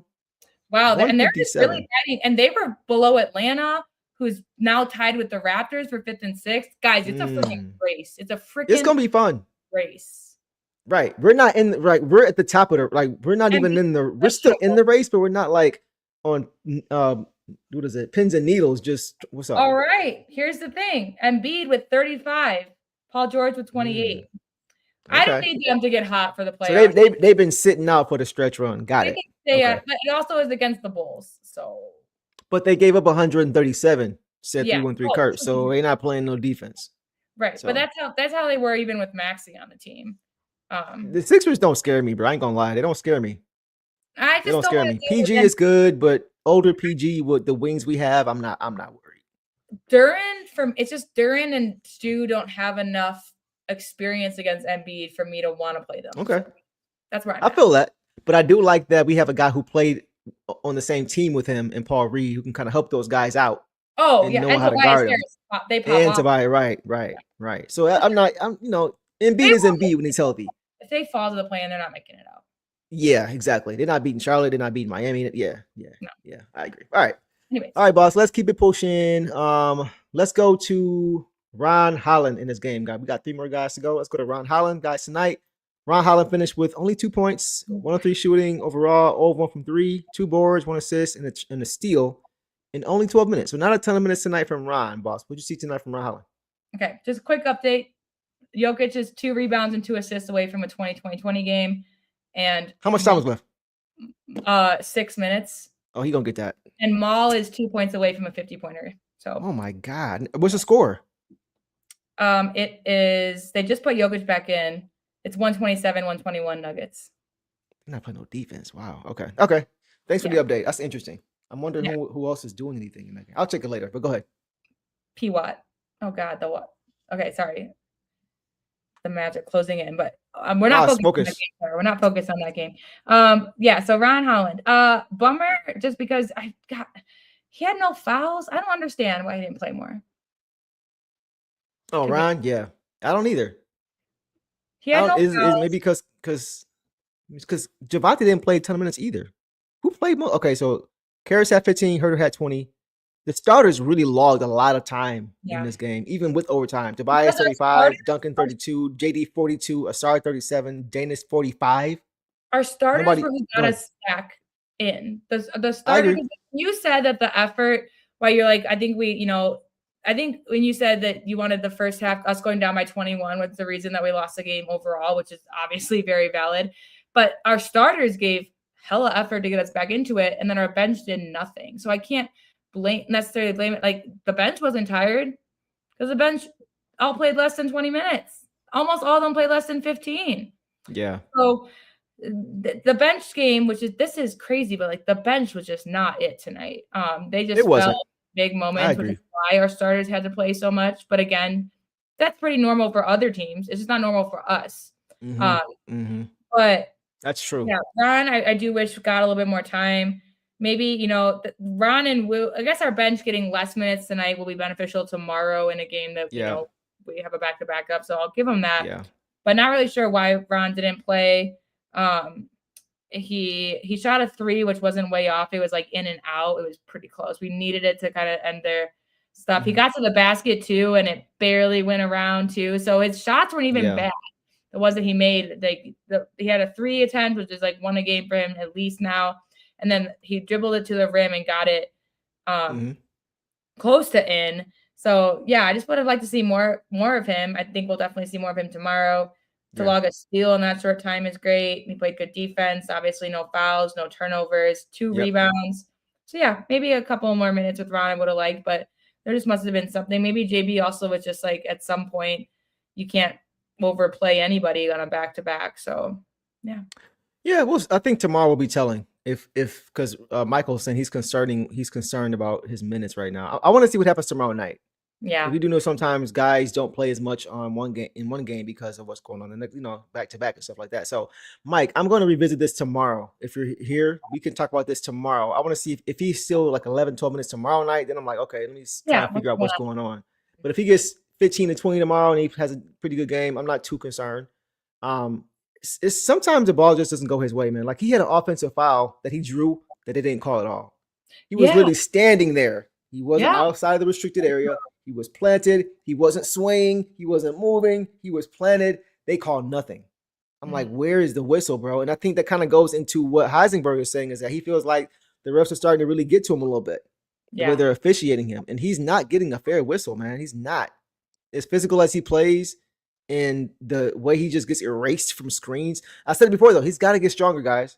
He's got to get stronger to be able to sustain that physicality, because he brings it physically, but sometimes he kind of gets bumped off because he's just not a big guy yet. He's a slender guy. He's strong, but he's slender.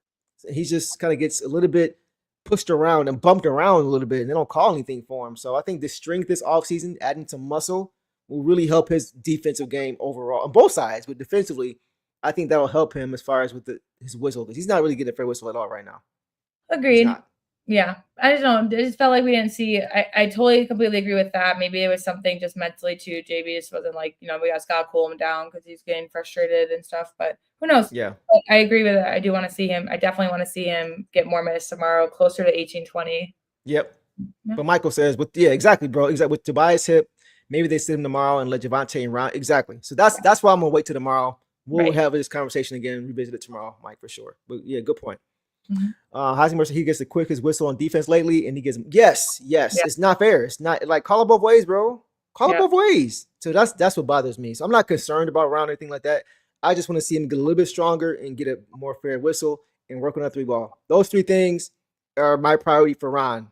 Is work on the 3-ball, get stronger, and hopefully you'll get a better whistle, more respect coming in the next season. So we'll see. We'll see. Got to get his weight up a little bit, Sella. All right, guys. Let's go now to Javonte Green. Javonte Savage, can you woo? Tonight, guys, had 7 points on 3 for 8 shooting, 1 of 5 from 3, 3 boards, 2 assists, 1 steal in 15 minutes. Boss, take off on what you saw from Savage. Woo. Yeah, I liked it. I liked Woo's game. The 7 points, again, that's not something that, whatever offense he can bring us, we're thrilled for. And again, he was in the game late to provide both. 3 of 8 is just kind of a lot. We usually don't see him take that many attempts. 1 of 5 3-pointers attempted. I don't remember that.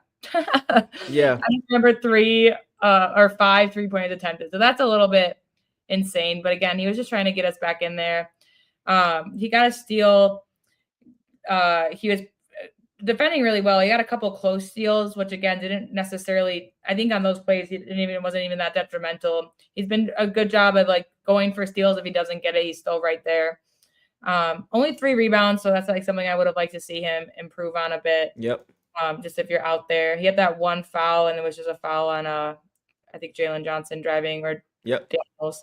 But yeah, an okay game, a Woo game, but you could tell by just the 1 of 5 3-point shooting that he was trying to contribute in other ways and just couldn't.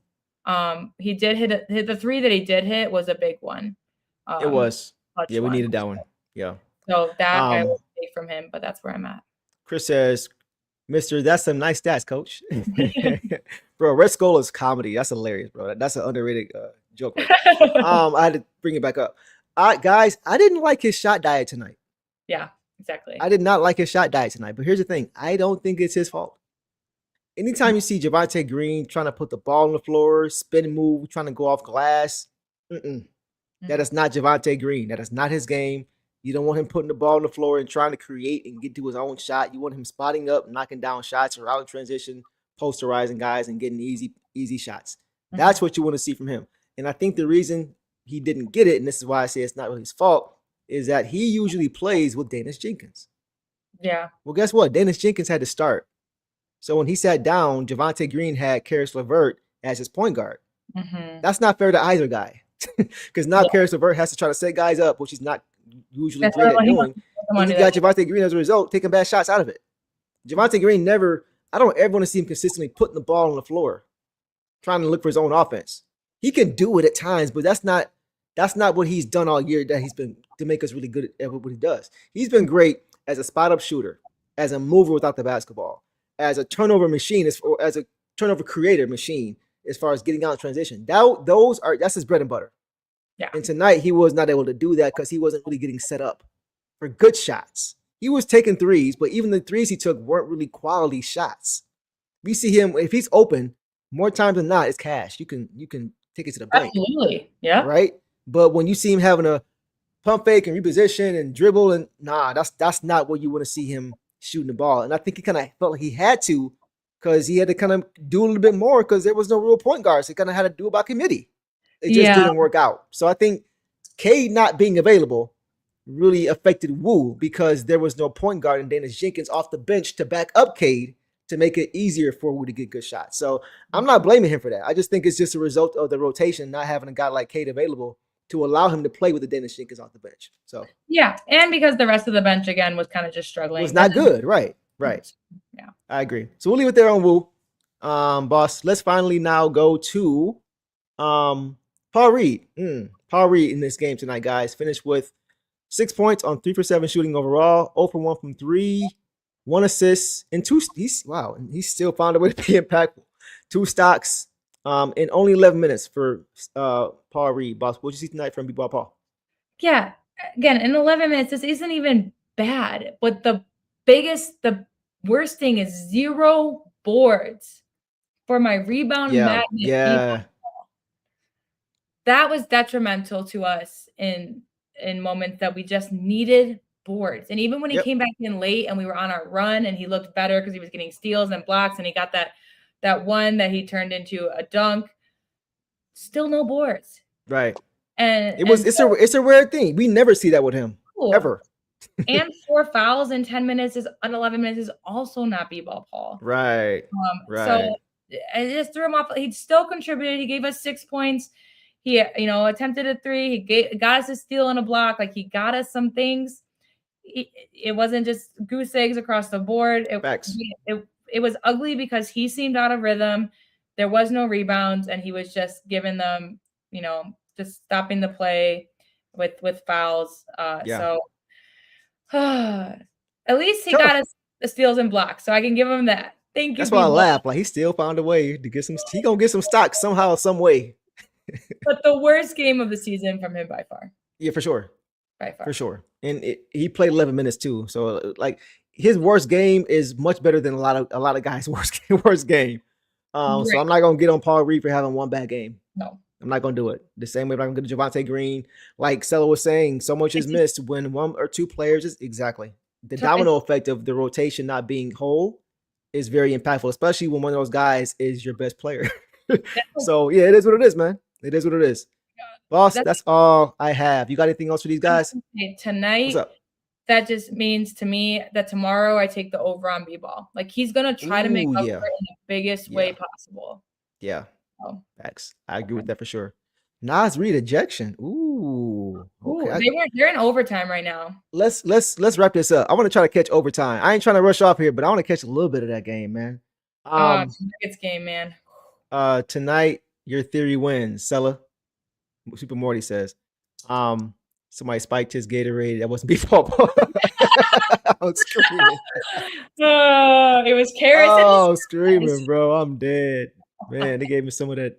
No, I ain't gonna do it. No, Diddy. I ain't gonna do that tonight. Let's keep it pushing, guys. Let's go to our recap. Let's look ahead to next game. So, guys, the Pistons have 11 more games on the season to finish out this season. And next game, guys, they face off 10. against 52 more. You're right. 10 more. You're right. 10 more games, guys, in the regular season. That's crazy. 10 more games. And guys, smell the roses right now. I said it before. Smell the roses, man, because this is a great season. Let's enjoy these last 10 games on top of the Eastern Conference. Let's just enjoy it. We want to do well in the playoffs, but let's just still enjoy where we are. All right, so guys, the Pistons play their fourth and final game of their homestand against the New Orleans Pelicans tomorrow night in a back-to-back, as we mentioned.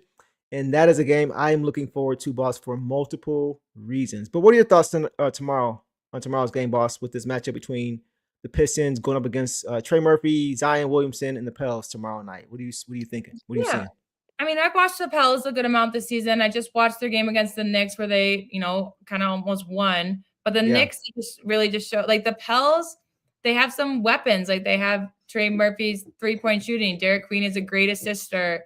Zion is back and in and ready to roll. I really wish we had Stu back for that because that would be fun. It's not gonna be as easy. It's not. You can't just be like, "Oh, the Pelicans are bad." Yeah, but it's not gonna be easy. But beat the Knicks, so we should pull it out. I still think we win this. I still think we win it, despite going in overtime tonight, despite being a back-to-back, despite the Pels trying to win. I still think we pull it out. We kind of need to because the next. Like the Wolves, we haven't matched yet, so we don't really know what it looks like. They're in overtime with the Rockets right now, but the Rockets aren't really anything to brag about. No, first round exit. Then we got the Thunder. We got the Raptors again, which I hope we bounce back after, again, they kind of handed. I hope Stu is back by then almost. That's kind of how I feel about it. Yep. So the next, after the Pels, the 5 games after that, the 6 games after that could be either way. We need to, if we win tomorrow, I need us to be at least 3-3 in those. I think we can do better and we'll maintain, but we have an easy last 3 games of the season. Alexander isn't as easy because I still think that they easier. Yeah, I agree. In terms of style of play and stuff, but yep. Tomorrow we got to get it. I'm excited to see some of the Pels, like you said, but man, I can't wait to see, like, Crud isn't here, but me and Crud all the time, and boss, we talk about all the time as far as like just watch. I have not watched other than the Pistons, I have not watched more games from a 25-1 team in I don't know how long. They I don't can't know close. how long. That's the good thing. They fold under pressure. So if anything, Yeah, they're a young team, which is what young teams do. Yeah. Just like the Pistons when they won 14 games, were in those games, but just couldn't close any of them. Yeah. That's. But I think that the Pelicans team is better, right? For sure. It's got so much talent. But yeah, like I'm watching Trey Murphy. I'm watching Zion Williamson and Sadiq Bey, right? Certified bucket getter like Sadiq, all that. But I'm watching Trey Murphy. Yeah. Trey Murphy's the guy I talked about at length, guys. Everybody's saying MPJ and Laurie. I was saying Trey Murphy. If we're gonna make a move without breaking up our core, I wanted that guy. I still want that guy. I hope we get that guy in the offseason. I ain't gonna lie to y'all. I'm gonna keep it a stack. That's who I want on this basketball team is Trey Murphy. I've been saying that. So I'm watching him. I will say this: Asar Thompson had him struggling last time we played them. Yeah. Asar Thompson played great defense on him. I watched most of their games this year, at least their highlights. Trey Murphy gets off on everybody. I watched him cook Dyson Daniels, the same Dyson Daniels tonight, seeing Trey Murphy cook him. But I saw Asar Thompson make him take tough shots. And Ron Holland make him take tough. He was bothered by the physicality, right? So he's got to get a little stronger too. But I definitely think he's one of the missing pieces for this team. I really do.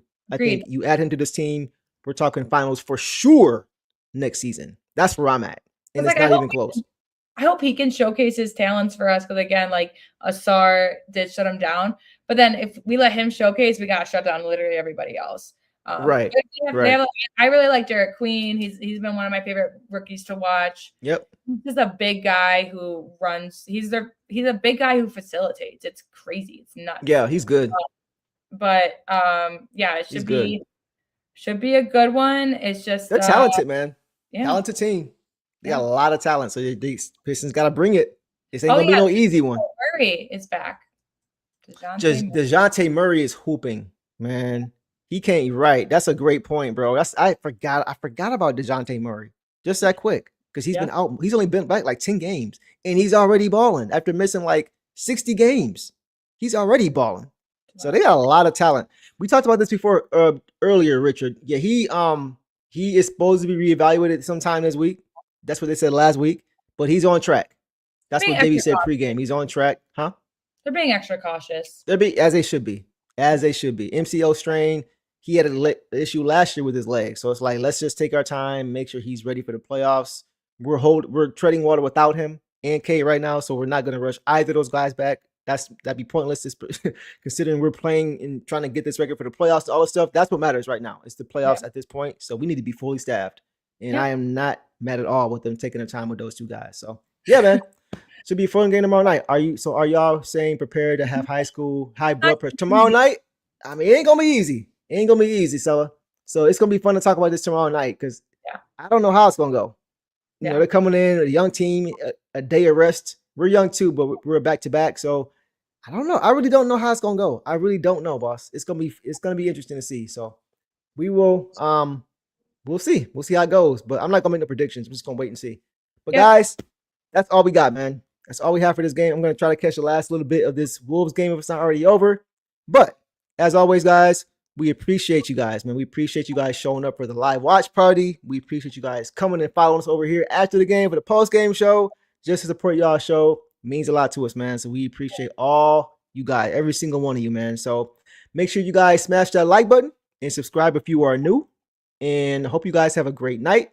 And y'all know the drill, man. Detroit versus everybody. Peace. All the dirty work, all dog. I'ma dive on the floor, go try to block every shot, and I'ma be physical with you the whole game. You know Stu gonna be physical with you. When you think of the Pistons, you think it's just hard work and just gritty basketball. That's just the identity you gotta have when you put on that jersey. I'm not your average breed of canine. Not a good dog, I'm bad boy for life. I set the tone, don't care about no tick. Let it be known, I get my respect. Come in the lane and see I don't bluff. If you retaliate, that's on ya.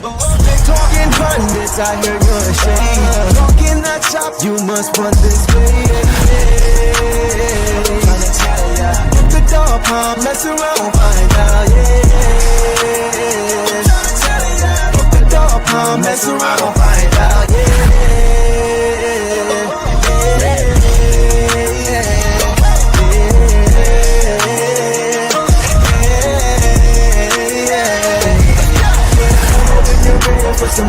barbecue sauce, boy, you better call for help, cause I'm like that.